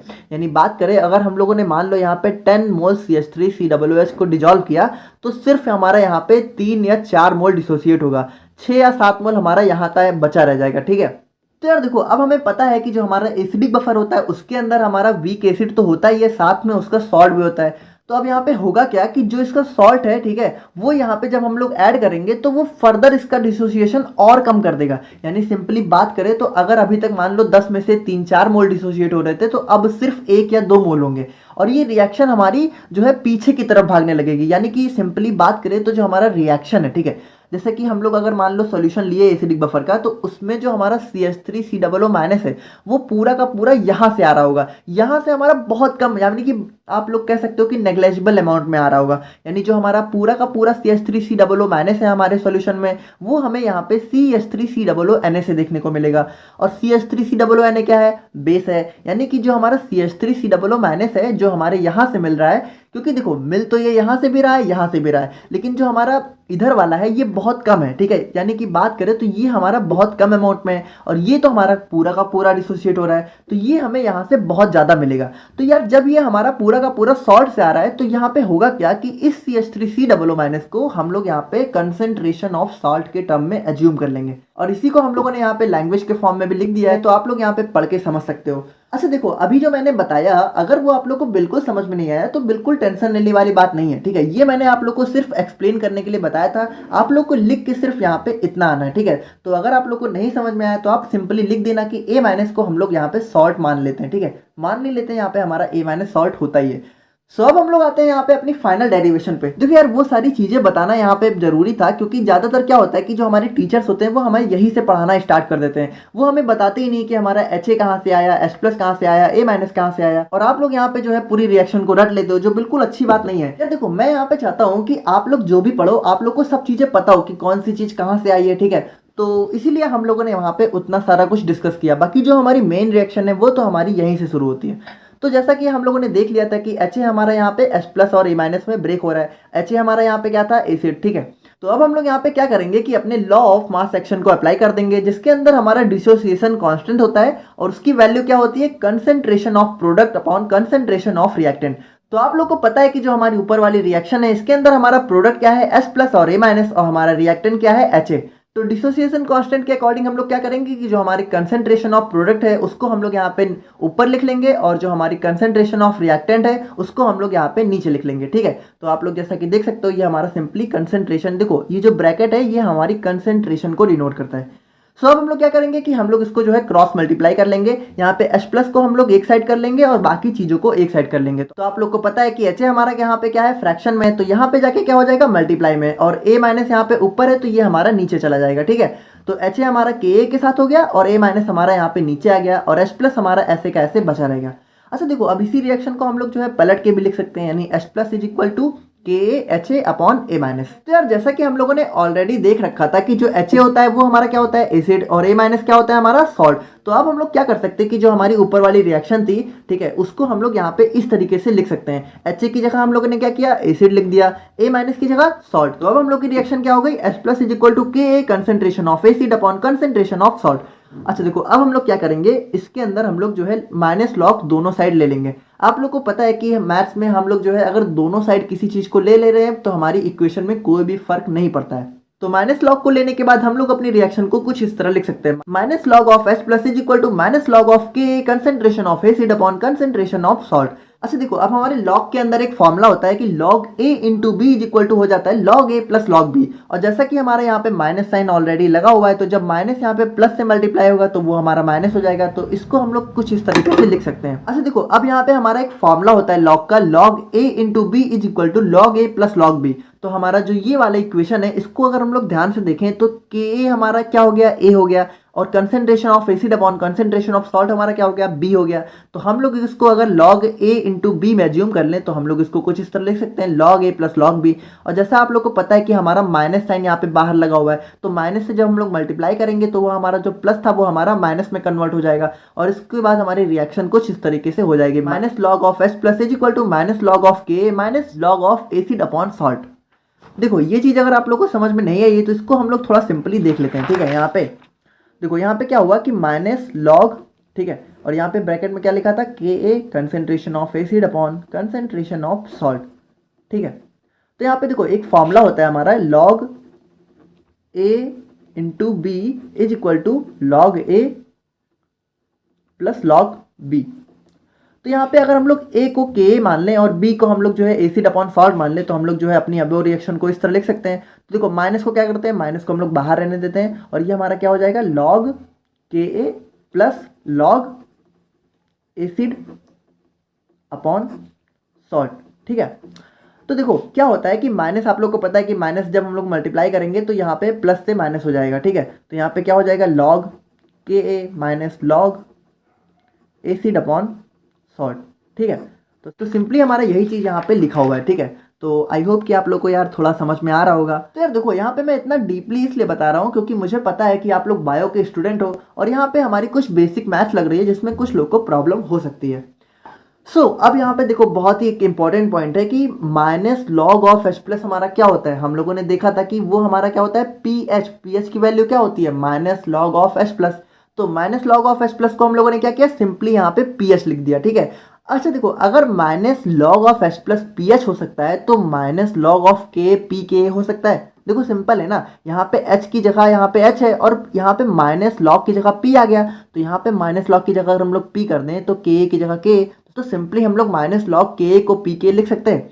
तो अब उसके बाद हमारी रिएक्शन है वो कुछ इस तरह हो जाएगी, pH is equal to P K minus log of concentration of acid upon concentration of salt. और इसी रिएक्शन को हम लोग चाहें तो इस तरीके से भी लिख सकते हैं, ठीक है, यानी pH is equal to P K plus log concentration of salt upon concentration of acid. तो अब आप लोग सोच रहे होंगे कि ये माइनस हमारा प्लस में कैसे कन्वर्ट हो गया। तो ये हमारी लॉग की प्रॉपर्टी होती है कि अगर हम लोग a अपॉन बी को b अपॉन a कर दें तो हमारा माइनस प्लस में कन्वर्ट हो जाएगा। तो जैसा आप लोग देख रहे हो कि सॉल्ट हमारा क्या हुआ, ऊपर चला गया, एसिड हमारा नीचे आ गया, इसीलिए हमारा जो माइनस है वो हमारा प्लस में कन्वर्ट हो गया। तो यार यहाँ पे इस वाली रिएक्शन को यूज करके आप लोग यहाँ पे किसी भी सोल्यूशन के पीएच को कैलकुलेट कर सकते हो, और ये हमारी एक बहुत ही इंपॉर्टेंट रिएक्शन थी, ठीक है, और एग्जाम में लगभग बहुत बार पूछी जाती है। तो अगर आप लोग को समझ में नहीं आया तो आप लोग एक बार फिर से रिवाइंड करके देखना। मैंने पूरी कोशिश की है कि आप लोग को एक एक चीज़ बहुत ही बेसिक से डिटेल में बता सकूं, और बाकी अगर कोई प्रॉब्लम है तो आप लोग कमेंट सेक्शन में पूछ सकते हो, और मिलते हैं नेक्स्ट वीडियो में। Thank you so much. यार फाइनली आज हम लोग अपने acid base and buffer series के लास्ट वीडियो के बारे में बात करेंगे, जो कि है हमारा बफर आइसोटोनिक सॉल्यूशंस। और यार आज की वीडियो ना सच में बहुत ही ज़्यादा इंपॉर्टेंट है, क्योंकि आप एक आइडिया लगा सकते हो कि पिछले 10 सालों में लगभग 8 बार ये क्वेश्चन आप लोग को एग्जाम में देखने को मिला है, यानी कि 99% चांस है कि ये क्वेश्चन आप लोग को इस साल भी एग्जाम में देखने को मिलेगा। और यार यही हमारा सेम टॉपिक आप लोगों को फार्मास्यूटिक्स में भी देखने को मिलता है, जो कि हमारा बिल्कुल ही सेम है। यानी अगर यहाँ पे आप लोगों ने तैयार कर लिया तो वहाँ आपका ये टॉपिक ऑलरेडी तैयार हो जाएगा। और यार अगर फार्मास्यूटिकल इनऑर्गेनिक केमिस्ट्री में नहीं मिला तो फार्मास्यूटिक्स में आप लोग को ये क्वेश्चन जरूर देखने को मिलेगा। यानी इतना आप समझ के चलो कि ये क्वेश्चन से कुछ ना कुछ आप लोग को एग्जाम में देखने को जरूर से जरूर मिलने वाला है, या फिर ऐसा भी हो सकता है कि 10 नंबर में ये पूरा का पूरा क्वेश्चन आप लोगों से पूछ लिया जाए। तो यार आप लोग समझ रहे हो कि आज का टॉपिक हमारा कितना ज़्यादा इंपॉर्टेंट है। तो आप लोग आज का लेक्चर बहुत ही ध्यान से देखना, और हम अपनी पूरी कोशिश करेंगे कि आज का टॉपिक आप लोग को बहुत ही अच्छे से समझा सकें, ठीक है। बाकी आप लोग कॉपी और पेन लेके बैठ जाइए, ठीक है, और नोट्स को खुद से यहाँ पे प्रिपेयर कीजिए। बाकी मेरी नोट्स आप लोग को डिस्क्रिप्शन बॉक्स में कल तक या फिर परसों तक देखने को मिल जाएगी। और इन सारी बातों के साथ हम लोग यहाँ पे अपना आज का लेक्चर स्टार्ट करते हैं। तो यार बफर आइसोटोनिक सॉल्यूशन को समझने से पहले हम लोग यहाँ पे एक वर्ड समझ लेते हैं, जो कि है हमारा टॉनिसिटी। क्योंकि जो हमारा बफर आइसोटोनिक सॉल्यूशन है वो हमारा बेसिकली टॉनिसिटी के अंडर में ही आता है। तो यार यहाँ पे अगर हम लोग टॉनिसिटी को सिंपली डिफाइन करें तो जब हम लोग यहाँ पे किसी एक सोल्यूशन की कंसेंट्रेशन को किसी दूसरे सोल्यूशन की कंसेंट्रेशन से कंपेयर करते हैं और ये बताते हैं कि यहाँ पे जो है इसकी कंसेंट्रेशन कम है या फिर इसकी ज़्यादा है, तो उसी को हम लोग यहाँ पे टॉनिसिटी से डिफाइन करते हैं। देखो जो हमारा टॉनिसिटी के अंदर जो हमारा टोन वर्ड है ना, ये हमारा बेसिकली कंसेंट्रेशन से ही लिया गया है, ठीक है। या फिर आप कह सकते हो कि टोन को ही हम लोग यहाँ पे कंसेंट्रेशन से डिफाइन करते हैं। अब देखो कंसेंट्रेशन के बारे में अगर आप लोग को नहीं पता है तो आप लोग हमारा फार्मास्यूटिकल एनालिसिस वाला वीडियो देख सकते हो, जिसमें हम लोगों ने इसको काफ़ी डिटेल में डिस्कस किया है, ठीक है। आप लोग कंसेंट्रेशन इम्परफेक्ट फार्मेसी लिख के सर्च करोगे तो आ जाएगा वो वीडियो, आप लोग देख सकते हो। और अगर शॉर्ट में हम लोग समझना चाहें तो जो हमारा सॉल्वेंट होता है उसमें हमारा सोल्यूट कितने अमाउंट में प्रेजेंट है उसी को हम लोग यहाँ पे कंसेंट्रेशन से डिफाइन करते हैं। यानी हिंदी में अगर बात करें तो जो हमारा विलायक होता है उसमें हमारा विलेय कितने अमाउंट में प्रेजेंट है उसी को हम लोग यहाँ पे कंसेंट्रेशन या फिर सांद्रता के नाम से जानते हैं। तो यार अब हम लोग बात करते हैं यहाँ पे कि जो हमारी टॉनिसिटी है, ठीक है, या फिर जो हमारे बफर आइसोटोनिक सॉल्यूशंस हैं, इनको हम लोग यहाँ पे फार्मेसी के अंदर क्यों स्टडी कर रहे हैं, ठीक है, इनका हमारी फार्मेसी में क्या रोल है। तो यार जैसा कि मैंने आप लोग को अपने डोजेज फॉर्म वाले लेक्चर में थोड़ा सा आइडिया देके समझाया था कि हमारी जो भी दवाएं होती हैं, ठीक है, अगर हम लोग कोई भी दवा खा रहे हैं, मान लो कोई दवा है, मान लो अब जो कि हम लोग यहाँ पे सॉल्यूशंस के बारे में बात करें, मान लो हमारा कोई सिरप है, ठीक है, तो अगर सिरप को हम लोग यहाँ पे जो है पीते हैं, ठीक है, तो वो फाइनली कहाँ पे पहुँचता है। यानी बात करें तो अगर मान लो सिरप हम लोग जो है किसी अपनी बीमारी के लिए पी रहे हैं, ठीक है, बीमारी को ठीक करने के लिए, तो वो बीमारी को ठीक कैसे करता है, बीमारी को ठीक करता है जब वो हमारा ब्लड में रीच करता है। यानी सिंपली बात करें तो जितनी भी हमारी दवाएं हैं, ठीक है, वो हमें असर कब दिखाती हैं, जब हमारी ब्लड में पहुंचती हैं। इस चीज़ को अगर आप सिंपली समझो तो जो हमारी टैबलेट होती है, आप लोगों ने देखा होगा कि आप लोग अगर टैबलेट खा रहे हो, ठीक है, या फिर कैप्सूल खा रहे हो, तो उसको खाने के कम से कम 2-3 घंटे बाद आप लोग को जाके रिलीफ मिलता है। लेकिन वहीं अगर बात करें तो आप लोग को पता है कि अगर आप लोग इंजेक्शन यहाँ पे लगवा लेते हो तो आप लोग को तुरंत आराम देखने को मिल जाता है। क्या कभी आप लोगों ने सोचा है कि ऐसा कैसे होता है। ऐसा इसलिए होता है क्योंकि जो इंजेक्शन होता है वो हमारा डायरेक्टली ब्लड में ही डाला जाता है। यानी बात करें तो जो आपको पता है कि इंजेक्शन हमारे क्या होते हैं, हमारी इंट्रावेनस इंजेक्शन होते हैं, इंट्रामस्कुलर होते हैं। तो जो इंट्रावेनस होता है हमारा, ठीक है, और इंट्रामस्कुलर होता है, ये क्या होता है, हमारी ब्लड में डायरेक्ट पहुंचा दिया जाता है। और जब हमारी ब्लड में डायरेक्ट पहुंचा दिया जाता है तो हमें तुरंत का तुरंत असर देखने को मिल जाता है। लेकिन बात करें यहीं हम लोग अपने सिरप की या फिर टैबलेट की, तो ये हमारी ब्लड में जो है मतलब थोड़ा टाइम लेके पहुंचते हैं। यानी हमारी पहले इसका एब्जॉर्प्शन होता है, फिर मेटाबॉलिज्म होता है, ठीक है, और फिर यहाँ पे इसका डिसइंटीग्रेशन, डिस्ट्रीब्यूशन, बहुत सारी चीज़ें होती हैं। वो एक अलग टॉपिक है, उसको हम लोग कभी बाद में डिस्कस करेंगे। तो वो क्या होता है सिंपली कि थोड़ा टाइम लेके पहुँचता है, लेकिन जब यहाँ पे पहुँचता है तब हमें यहाँ पे क्या होता है, इफेक्ट देखने को मिल जाता है। तो एक चीज़ हम लोग यहाँ पे सिंपली समझ गए कि जितनी भी दवाएं हैं, जितने भी हमारी फार्मास्यूटिकल प्रिपरेशन है, वो हमारी क्या होती है, ब्लड में पहुंचती हैं एट लास्ट में, ठीक है। तो अब आप लोग को पता है कि हमारा बफर सोल्यूशन क्या होता है, जो अपने पीएच को कंट्रोल करता है, पीएच को चेंज नहीं होने देता है। तो अब यार जहाँ पे बफर सोल्यूशन को फार्मेसी में अगर हम लोग स्टडी कर रहे हैं तो क्या कर रहे होंगे कि बफर सोल्यूशन से हम लोग अपनी फार्मास्यूटिकल प्रिपरेशन ही तो बना रहे होंगे। यानी मान लीजिए हम लोग जो है अपनी सिरप बना रहे हैं, तो उसमें हम लोग बफर सोल्यूशन को क्यों ऐड करते हैं, ताकि वो हमारे सिरप के पीएच को चेंज ना होने दे, ठीक है, और अपने सिरप को जो है सिक्योर रखे, सेफ रखे। लेकिन अब यहाँ पे एक चीज़ और ध्यान देने की ज़रूरत है कि जो हमारा बफर सोल्यूशन है, ठीक है, यानी कि जो भी हमारा फार्मास्यूटिकल बफर सोल्यूशन है, तो उसकी जो कंसेंट्रेशन है, देखो अब यहाँ पे आप लोग थोड़ा ध्यान से समझना, ठीक है, बातों को, क्योंकि ये चीज़ अगर आप लोग को समझ में आ गई तो आगे का पूरा लेक्चर आप लोग को बहुत ही ईजी लगेगा, हलवा लगेगा, ठीक है। तो देखो अब क्या है कि मान लो हम लोग कोई दवा बना रहे हैं और उसको अगर ब्लड में पहुँचना है, तो उसका जो कंसेंट्रेशन है वो हमारा ब्लड के बराबर होना चाहिए ना। अगर उसकी कंसेंट्रेशन हमारी यहाँ पे ब्लड से ज़्यादा है या फिर कम है तो वो हमारी दवा जो है ब्लड में पहुँचने के बाद बहुत हार्मफुल इफेक्ट शो कर सकती है। यानी इसको अगर हम लोग सिंपली समझें तो आप लोग को पता है कि सेम नेचर वाले ही आपस में इंटरेक्ट करते हैं, ठीक है। अगर इसको हम लोग अगर बहुत और सिंपली समझना चाहें तो आप लोग को पता है कि अगर हम लोग यहाँ पे पानी में तेल को मिलाएं, ठीक है, अगर वाटर में हम लोग ऑयल को मिक्स करें तो आप लोगों ने देखा होगा कि कभी भी वाटर और ऑयल एक दूसरे में मिक्स नहीं होते हैं। क्यों? क्योंकि उनका नेचर यहाँ पे डिफरेंट होता है, सेम नहीं होता है। तो उसी तरीके से क्या होता है कि अगर हमारी दवाओं का नेचर हमारे ब्लड के जैसा नहीं होगा तो वो हमारी ब्लड में पहुँचने के बाद अपना बहुत ही हार्मफुल इफेक्ट शो कर सकती हैं। क्योंकि यार आप लोग को पता है हमारी पूरी बॉडी में ब्लड ही तो दौड़ रहा है, यानी हर जगह हमारे ब्लड रीच कर रहा है, ठीक है। तो अगर ब्लड में कोई प्रॉब्लम हुई तो आप लोग समझ रहे हो कि सीवियर केस में पेशेंट की मौत तक हो सकती है, ठीक है। तो इस चीज़ का ध्यान रखना बहुत ज़रूरी है कि हमारी जो भी दवाएं बनाई जा रही हैं, ठीक है, उनकी जो कंसंट्रेशन है वो हमारे ब्लड से मैच हो। देखो इसको यार और सिंपली समझो तो आप लोग को पता है कि यार अगर मान लो हम ही लोग की बात करें तो आप लोग को पता है कि आपका जो बेस्ट फ्रेंड होगा, ठीक है, आपका जो सबसे करीबी दोस्त होगा, तो अगर वो आपका बेस्ट फ्रेंड है तो कुछ ना कुछ आप लोग का नेचर जरूर मैच कर रहा होगा, तभी वो आपका दोस्त है, ठीक है। आप लोगों को पता है कि यार देखो सेम नेचर वालों की ही पड़ती है। देखो यार ऐसा नहीं हो सकता ना कि आपका दोस्त जो है एकदम आपसे अलग हो। देखो कुछ कुछ मामलों में इंसान है अलग हो सकता है, लेकिन कहीं ना कहीं कुछ चीजें आप लोग की बहुत ज्यादा मैच हो रही होंगी, ठीक है, तभी आप लोग जो है बहुत अच्छे दोस्त हो। तो उसी तरीके से क्या होता है कि जब हम लोग अपनी दवाओं को बना रहे हैं तो फाइनली उसको ब्लड ही में तो पहुंचना है। तो अगर उसकी कंसेंट्रेशन यहाँ पे ब्लड से डिफरेंट हुई तो यार यहाँ पे बहुत ज़्यादा प्रॉब्लम हो सकती है। तो यहाँ पर हम लोग क्या करते हैं कि हमारी जो भी फार्मास्यूटिकल प्रिपरेशन होती है उसकी कंसेंट्रेशन को हम लोग ब्लड की कंसेंट्रेशन के इक्वल रखते हैं। तो चूंकि हम लोग यहाँ पे बात कर रहे हैं अपने बफर सोल्यूशन के बारे में, तो जो भी हमारे फार्मास्यूटिकल बफर सोल्यूशंस होते हैं, ठीक है, उनकी यहाँ पे कंसेंट्रेशन जो है हमारी ब्लड के बराबर होनी चाहिए। तो अब देखो चलो ये तो पता चल गया कि हाँ चलो ठीक है, बहुत अच्छी बात है कि ब्लड की कंसेंट्रेशन के बराबर हमारा होना चाहिए, लेकिन हमें ये भी तो पता होना चाहिए कि ब्लड की कंसेंट्रेशन होती कितनी है। तो बात करें हम लोग यहाँ पे टॉनिसिटी या फिर कंसेंट्रेशन ऑफ ब्लड के बारे में, तो ये हमारी किसके बराबर होती है? 0.9% weight by volume of NaCl। यानी सिंपली बात करें तो अगर हम लोग जो है अपने 0.9 ग्राम, ठीक है, NaCl को अगर हम लोग यहाँ पे 100 ml वाटर में मिक्स करें, ठीक है, तो यहाँ पे जो जितनी कंसेंट्रेशन होगी यहाँ पे इस वाले सोल्यूशन की, ठीक है, वही हमारे यहाँ पे ब्लड की कंसेंट्रेशन होती है। यानी हमारी ब्लड की कंसेंट्रेशन यहाँ पे इस वाले सोल्यूशन के इक्वल होता है।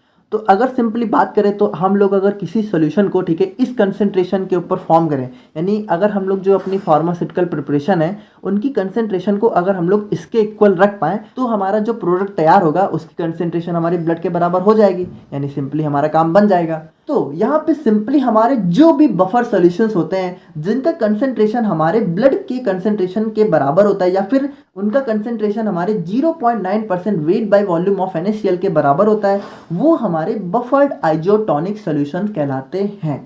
अगर इसको हम लोग आइजोटॉनिक सॉल्यूशन को ध्यान से समझने की कोशिश करें तो आइजो का मतलब ही होता है सेम, और टॉनिक हम लोगों ने देखा ही था कि कंपेयर होता है। तो यहाँ पे किससे कंपेयर हो रहा है? यहाँ पे कंपेयर हो रहा है हमारा 0.9% weight by volume of NaCl से। यानी सिंपली बात करें तो अगर हमारा कोई सोल्यूशन है जिसका कंसेंट्रेशन हमारे इसके इक्वल है तो वो हमारा क्या हो जाता है? Buffered isotonic solution. तो यार एक बात तो अब हमें समझ में आ चुकी है कि अगर हमें अपनी कोई दवा बनानी है, ठीक है, तो उसकी जो कंसेंट्रेशन है उसको हम लोग को यहाँ पे ब्लड के कंसेंट्रेशन के बराबर करना होगा, और ब्लड के कंसेंट्रेशन के बराबर करने के लिए हम लोग को उसको 0.9% weight by volume of NaCl के कंसेंट्रेशन के बराबर करना होगा, क्योंकि जो ब्लड का कंसेंट्रेशन होता है वो हमारा इसी के बराबर होता है, ठीक है। तो अब देखो हमारा जो सोल्यूशंस होते हैं, ठीक है, on the basis of tonicity 3 type के होते हैं। पहला होता है हमारा आइजोटॉनिक, दूसरा होता है हमारा हाइपोटॉनिक, और तीसरा होता है हमारा हाइपरटॉनिक। तो आइजोटॉनिक को तो हम लोगों ने यहाँ पे देख लिया कि आइजोटॉनिक कौन से होते हैं, जिनका यहाँ पे कंसेंट्रेशन या फिर ऑस्मोटिक प्रेशर, ठीक है, वो हमारे 0.9% weight by volume of NaCl के बराबर होता है। तो यहाँ पे जो ऑस्मोटिक प्रेशर जो टर्म है उसको अभी हम लोग थोड़ा सा देखेंगे कि क्या होता है। बाकी आप लोग इतना समझो कि कंसेंट्रेशन या फिर ऑस्मोटिक प्रेशर हमारा 0.9% weight by volume of NaCl के अगर बराबर है तो वो बफर सोल्यूशन हमारा बफर आइजोटॉनिक सोल्यूशन कहलाता है। और वहीं पे बात करें अगर हम लोग अपने हाइपोटॉनिक सोल्यूशंस के बारे में, तो ऐसे सॉल्यूशंस जिनका कंसेंट्रेशन हमारा 0.9% weight by volume of NaCl से कम होता है उसको हम लोग सिंपली यहाँ पे हाइपोटॉनिक सोल्यूशन कहते हैं। और इसी तरीके से जो हमारे हाइपरटॉनिक सोल्यूशन होते हैं तो इनका कंसेंट्रेशन क्या होता है हमारा 0.9% weight by volume of NaCl से ज़्यादा होता है, ठीक है। बहुत ही सिंपल है, आई होप कि आप लोगों को समझ में आ गया होगा। देखो इसको अगर हम लोग फिर से देखना चाहें तो 0.9% weight by volume of NaCl क्या हो गया हमारा ब्लड का कंसेंट्रेशन, ठीक है, ये हमारा ब्लड का कंसेंट्रेशन हो गया, ठीक है। तो अगर कोई सोल्यूशन हमारा इसके बराबर है तो वो हमारा क्या हो गया, आइजोटॉनिक है। और अगर कोई सोल्यूशन हमारा इससे ज़्यादा है, ठीक है, अगर किसी सोल्यूशन की कंसेंट्रेशन हमारी इस सोल्यूशन की इससे ज़्यादा है तो वो हमारा क्या हो गया, हाइपरटॉनिक। देखो हाइपर से आप लोग समझ रहे हो, हाइपर मतलब क्या हो गया, ज़्यादा गुस्से वाला, ठीक है, तो मतलब ये हमारा ज़्यादा हो गया। और अगर इससे कम है तो वो हमारा क्या हो गया, हाइपोटॉनिक। तो ये चीज़ें आप लोग को क्लियर हो गई होंगी आई होप, ठीक है। तो अब हम लोग बढ़ते हैं अपने नेक्स्ट पार्ट की तरफ, जो कि है हमारा मेजरमेंट या फिर डिटर्मिनेशन ऑफ टॉनिसिटी। तो इसके अंदर बेसिकली हम लोग क्या करते हैं कि हमें कोई अननोन टेस्ट सॉल्यूशन दिया होता है जिसकी हमें टॉनिसिटी नहीं पता है, यानी कि हमें नहीं पता है कि ये हाइपरटॉनिक है कि आइजोटॉनिक है कि हाइपोटॉनिक है। तो हम लोग यहाँ पे क्या करेंगे कि जो हमारा अननोन सोल्यूशन है उस पर हम लोग कुछ टेस्ट परफॉर्म करेंगे और उनके बेसिस पे हम लोग ये पता लगाएंगे कि जो सोल्यूशन है वो हमारा कैसा है, यानी कि वो आइजोटॉनिक है कि वो हाइपरटॉनिक है कि हाइपोटॉनिक है। तो इसके अंदर बेसिकली हमारे दो मेथड्स होते हैं, जिसमें पहला होता है हमारा क्रायोस्कोपिक या फिर कॉलीगेटिव मेथड्स और दूसरा होता है हमारा हीमोलाइटिक मेथड। तो देखो यहाँ पे मैंने लैंग्वेज के फॉर्म में लिख दिए, लेकिन इसको हम लोग बहुत ही सिंपली समझ लेते हैं। तो देखो जो हमारा क्रायोस्कोपिक मेथड होता है, ठीक है, तो इसको हम लोग यहाँ पे कॉलीगेटिव मेथड भी कहते हैं। तो अब देखो कॉलीगेटिव होता क्या है, कॉलीगेटिव बेसिकली हमारी जो कॉलीगेटिव प्रॉपर्टीज होती हैं, ठीक है, उनसे रिलेटेड है। तो कॉलीगेटिव प्रॉपर्टीज अब क्या होती हैं, तो जो भी हमारा यहाँ पे सिंपली हमारा यहाँ पे जो फ्रीजिंग पॉइंट होता है, ठीक है, और हमारा यहाँ पे जो वेपर प्रेशर होता है या फिर हमारा बॉइलिंग पॉइंट होता है, तो ये जो सारी प्रॉपर्टीज होती हैं किसी सॉल्यूशन की, ये हमारी कॉलीगेटिव प्रॉपर्टीज कहलाती हैं, ठीक है। तो इसमें हम लोग क्या करते हैं कि मान लो अगर कोई हमें अननोन सॉल्यूशन दिया है, ठीक है, जिसका हमें नहीं पता है कि ये हमारा क्या है, हाइपरटॉनिक है कि आइजोटॉनिक है कि हाइपोटॉनिक है, हम लोग क्या करेंगे कि हम लोग यहाँ पे कोई आइजोटॉनिक सोल्यूशन लेंगे, ठीक है, यानी हम लोग यहाँ पे क्या करेंगे, हम लोग यहाँ पे 0.9% weight by volume of NaCl का सोल्यूशन ले लेंगे। तो इसके बारे में तो हमें पता है, तो ये हमारा क्या हो गया, स्टैंडर्ड हो गया, ठीक है, यानी हमें ये पता है कि ये वाला सोल्यूशन हमारा आइजोटॉनिक है। तो इस वाले सोल्यूशंस का जो हमारा बॉइलिंग पॉइंट है, जो भी हमारा BP है, ठीक है, यानी बॉइलिंग पॉइंट है, फ्रीजिंग पॉइंट है, यहाँ पे वेपर प्रेशर है और टेम्परेचर डिफरेंस है, इसको हम लोग क्या करेंगे, अपने टेस्ट वाले से कंपेयर करेंगे। यानी कि सिंपली टेस्ट वाले सोल्यूशन को हम लोग यहाँ पे अपने स्टैंडर्ड सोल्यूशन से कंपेयर करेंगे, जो कि हमारा 0.9% weight by volume of NaCl के बराबर है, ठीक है। तो उससे कंपेयर करने के बाद मतलब इसमें हम लोग क्या करेंगे कि इसका boiling point, freezing point, vapour pressure और जो हमारा टेम्परेचर डिफरेंस है उसको हम लोग इस स्टैंडर्ड वाले से कंपेयर करेंगे। और अगर ये सारी चीज़ें हमारी, ठीक है, अब देखो सिंपली अगर ये सारी चीज़ें हमारी जो है इस स्टैंडर्ड वाले से कम है, ठीक है, तो हमारा क्या हो गया, हाइपोटॉनिक। यानी सिंपली बात करें तो अगर हमारा कोई टेस्ट सॉल्यूशन है और उसका boiling point, freezing point, vapour pressure, temperature difference हमारा जो स्टैंडर्ड है, ठीक है, आइजोटॉनिक है, उससे कम है, तो वो हमारा क्या हो गया, हाइपोटॉनिक। और अगर उसके बराबर है तो हमारा क्या हो गया, आइजोटॉनिक, ठीक है। और अगर उससे ज़्यादा हो गया तो हमारा क्या हो गया, हाइपरटॉनिक। देखो सिंपल है ना यार, आप लोग समझ रहे हो, बिल्कुल कन्फ्यूज तो नहीं हो रहे हो। देखो कन्फ्यूज नहीं होना है, बातों को समझो। देखो अगर आप लोग थोड़ा भी कंफ्यूज हो रहे हो तो एक बार लेक्चर को फिर से देखो, ठीक है, आप लोग को सब समझ में आ जाएगा, क्योंकि मैंने पूरी कोशिश की है कि आप लोग को अच्छे से बता सकूँ। अब देखो थोड़ा नया नया टॉपिक है तो थोड़ा बहुत कन्फ्यूजन हो सकती है, नॉर्मल है, बिल्कुल परेशान होने की बात नहीं है। तो देखो यार सिंपल है, आई होप कि कन्फ्यूजन हो तो नहीं रही होगी, बाकी हो रही है तो इसको आप लोग थोड़ा फिर से देख लो। सिंपल देखो क्या बताया कि यहाँ पे कॉलीगेटिव के अंदर हम लोग क्या करते हैं, boiling point, freezing point, vapour pressure, temperature difference और भी जो कॉलीगेटिव प्रॉपर्टीज होती हैं उसको हम लोग यहाँ पे कंपेयर करते हैं, किसका, टेस्ट का स्टैंडर्ड के साथ। अगर स्टैंडर्ड के बराबर है तो स्टैंडर्ड हमारा क्या है, स्टैंडर्ड हमारा आइजोटॉनिक है। अगर आइजोटॉनिक के बराबर है तो क्या हो गया, आइजोटॉनिक। अगर आइजोटॉनिक से कम है तो हाइपोटॉनिक, और अगर आइजोटॉनिक से ज़्यादा है तो हाइपरटॉनिक। सिंपल, क्लियर है। तो यार इसी को हम लोगों ने यहाँ पे लैंग्वेज के फॉर्म में लिखा हुआ है, तो इसको आप लोग यहाँ पे पढ़ के समझ सकते हो। बहुत ही इजी लैंग्वेज में, मेरी खुद की लैंग्वेज है, तो बिल्कुल भी आप लोग को समझने में कोई प्रॉब्लम नहीं आएगी, ठीक है, बहुत ही सिंपल है। और यहाँ पर आप लोग देख लेना इसको। और अब हम लोग बढ़ते हैं अपने नेक्स्ट मेथड की तरफ, जो कि है हमारा हीमोलाइटिक मेथड। अब देखो यार यहाँ पे आप लोग थोड़ा ध्यान से समझने की कोशिश करना, ठीक है।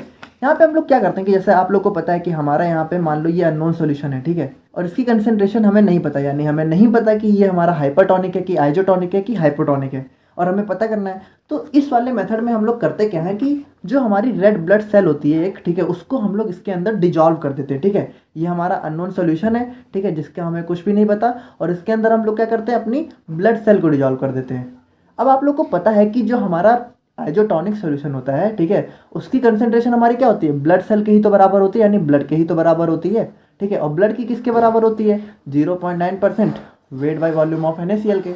तो अब देखो यहाँ पे होगा क्या कि सबसे पहले तो आप लोग ये समझो कि यहाँ पे ऑस्मोसिस का एक रूल होता है, वो यहाँ पे लगेगा। ऑस्मोसिस का रूल क्या कहता है कि जो हमारा सॉल्वेंट होता है, ठीक है, वो हमारा लो कंसेंट्रेशन से हाई कंसेंट्रेशन की तरफ मूव करता है, ठीक है। यानी कि अगर हम लोगों ने कोई सोल्यूशन लिया तो उसके अंदर जो हमारा सॉल्वेंट है उसकी मूवमेंट हमारी लो कंसेंट्रेशन से हाई कंसेंट्रेशन की तरफ होती है, ठीक है। ये हमारा ऑस्मोसिस कहता है। और डिफ्यूजन हमारा इसका जस्ट अपोजिट होता है, लेकिन यहाँ पे जो है हमारा ऑस्मोसिस का रूल लगता है, ठीक है। तो इस चीज़ को आप लोग यहाँ पे बेसिकली समझो, ठीक है। बहुत ही सिंपल है, कुछ नहीं, लो कंसेंट्रेशन से हाई कंसेंट्रेशन, क्योंकि इसी से हम लोग यहाँ पे अभी समझेंगे कि इसमें होगा क्या, ठीक है। तो अब देखो होगा क्या कि जब हम लोग यहाँ पे अपनी ब्लड सेल को, ठीक है, इस सॉल्यूशन के अंदर डिजॉल्व कर देंगे तो यहाँ पे हमें 3 केस देखने को मिलेंगे। यानी कि अगर हम लोगों ने किसी अननोन सॉल्यूशन के अंदर अपनी ब्लड सेल को डिजॉल्व किया तो 3 कंडीशन हो सकती हैं। देखो यहाँ पे फर्स्ट कंडीशन में क्या हो सकता है कि जो हमारा सॉल्यूशन था, ठीक है, अगर फर्स्ट कंडीशन की बात करें तो मान लो ये हमारा सॉल्यूशन था और इसमें हम लोगों ने जो हमारी सेल डाली थी वो हमारी क्या हो जाए कि वो हमारे यहाँ पे श्रिंक हो जाए। श्रिंक मतलब आप लोग यहाँ पे समझ सकते हो कि उसका साइज हमारा यहाँ पे बहुत ही छोटा हो जाए, या फिर आप लोग इस चीज़ को ऐसे समझ सकते हो कि जैसे हमारा गुब्बारा होता है, ठीक है, उसमें से जब हवा निकल जाती है तो गुब्बारा हमारा किस तरीके का हो जाता है। तो यहाँ पे अगर मान लो हमारी सेल के साथ कुछ इस तरीके की चीज़ें हुई, ठीक है, तो यहाँ पर जो हमारा सोल्यूशन है वो हमारा क्या होगा, हाइपरटोनिक। अब देखो ये कैसे होगा, इसको हम लोग यहाँ पे सिंपली समझ लेते हैं। तो जैसा कि मैंने आप लोग को बताया था कि ऑस्मोसिस के अंदर हमारा क्या होता है, मूवमेंट लो कंसेंट्रेशन से हाई कंसेंट्रेशन की तरफ।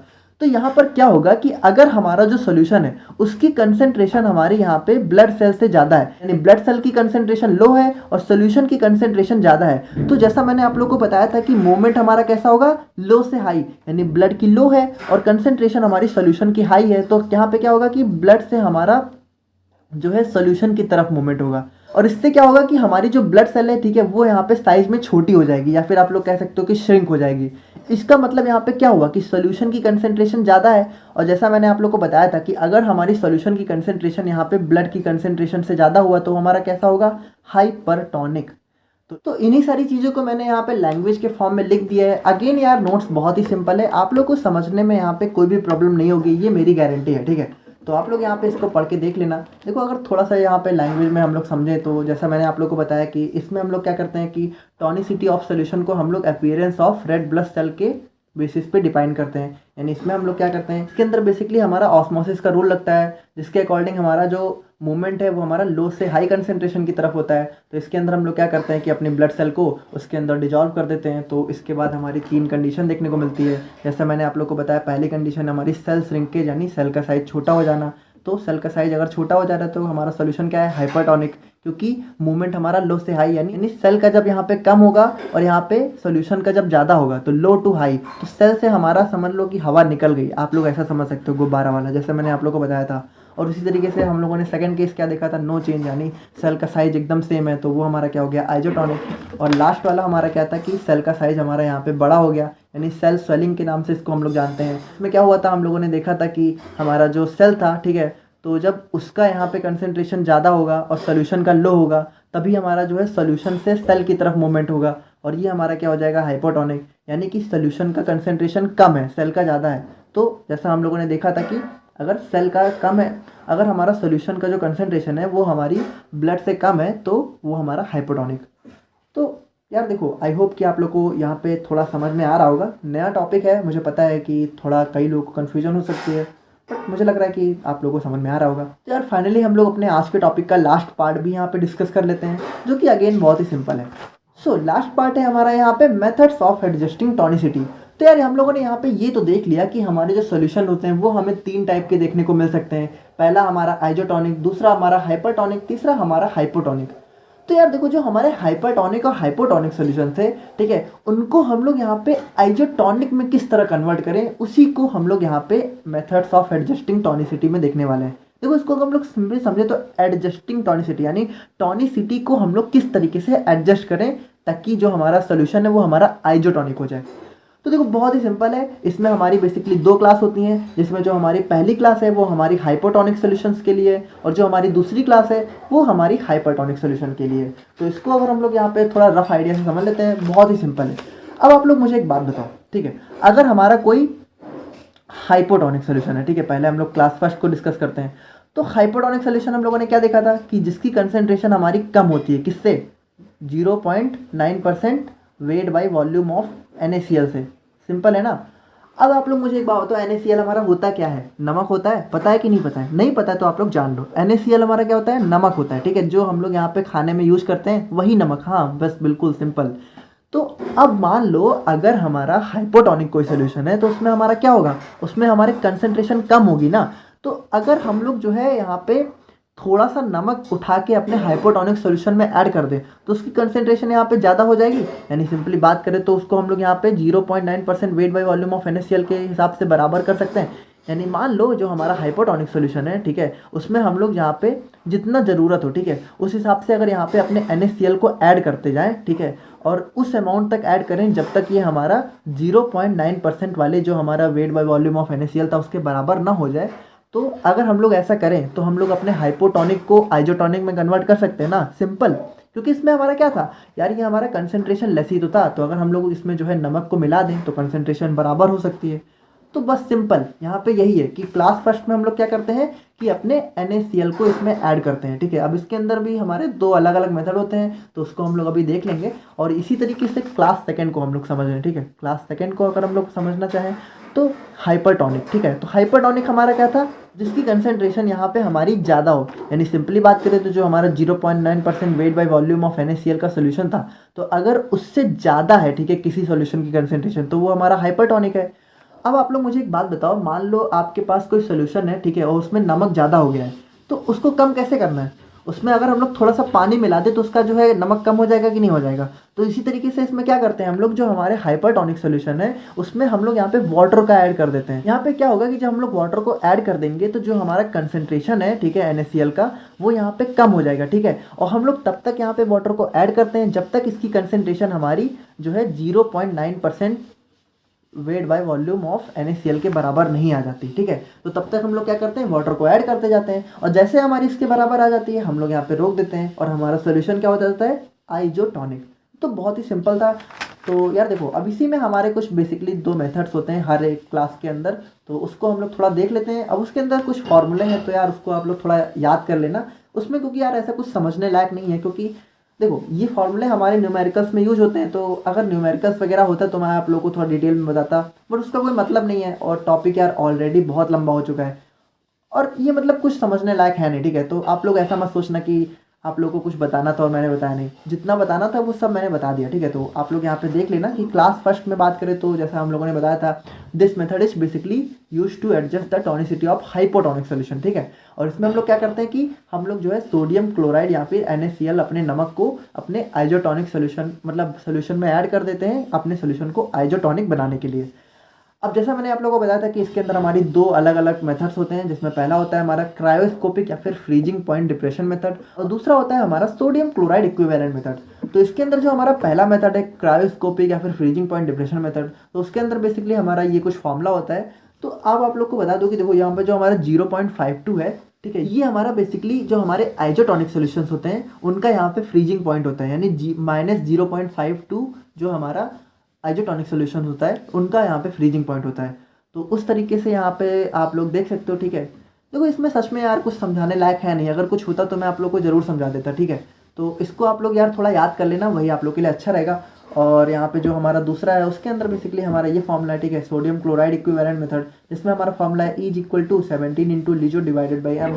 अब इसकी बात करें, इसमें जो हमारा E है वो हमारा क्या है, सोडियम क्लोराइड इक्विवेलेंट है, ठीक है। और अब देखो इक्विवेलेंट वेट हम लोगों ने कंसंट्रेशन में ऑलरेडी डिस्कस किया हुआ है, तो वहाँ आप लोग जाके समझ सकते हो। और लिजो हमारा एक कांस्टेंट होता है, ठीक है, लिजो वैल्यू हमारी कांस्टेंट होती है जो हमें पता होती है। और एम हमारा होता है molecular weight of drug solution, जिसको हम लोग आराम से निकाल सकते हैं।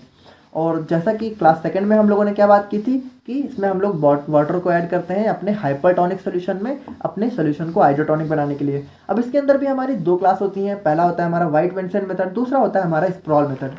तो वाइट विंसेंट मेथड की अगर हम लोग बात करें तो इसका फॉर्मूला होता है हमारा V=W इंटू E इंटू 111.1, जिसमें V होता है हमारा वॉल्यूम ऑफ आइजोटोनिक सोल्यूशन, यानी कि जो हमारा सोल्यूशन है उसको हम लोग कितना आइजोटोनिक बना रहे हैं, ठीक है। और W होता है हमारा वेट ऑफ ड्रग इन ग्राम, ठीक है। और E होता है हमारा सोडियम क्लोराइड इक्विवेलेंट। अब देखो E को हम लोग यहाँ पे इस वाले फॉर्मूले से निकाल सकते हैं, ठीक है। तो आप लोग यहाँ पे देख लेना।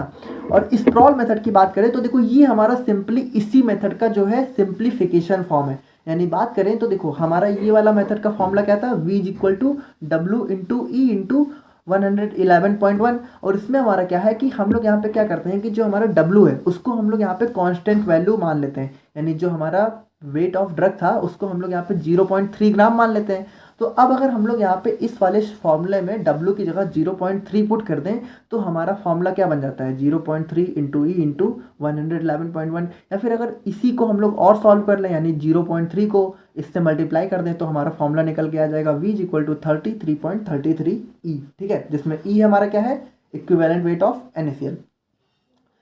तो यार आई होप कि आप लोग को आज का लेक्चर समझ में आ गया होगा। मुझे पता है थोड़ा सा बोरिंग भी था बट थोड़ा सा इंटरेस्टिंग भी था। तो आपको कैसा लगा यार, आप लोग कमेंट करके बताना। और अगर कोई भी डाउट हो ठीक है तो प्लीज़ यार आप लोग बताना ज़रूर, और हम लोग उसको ज़रूर से ज़रूर सॉल्व करने की पूरी कोशिश करेंगे। और मिलते हैं नेक्स्ट वीडियो में। Thank you so much.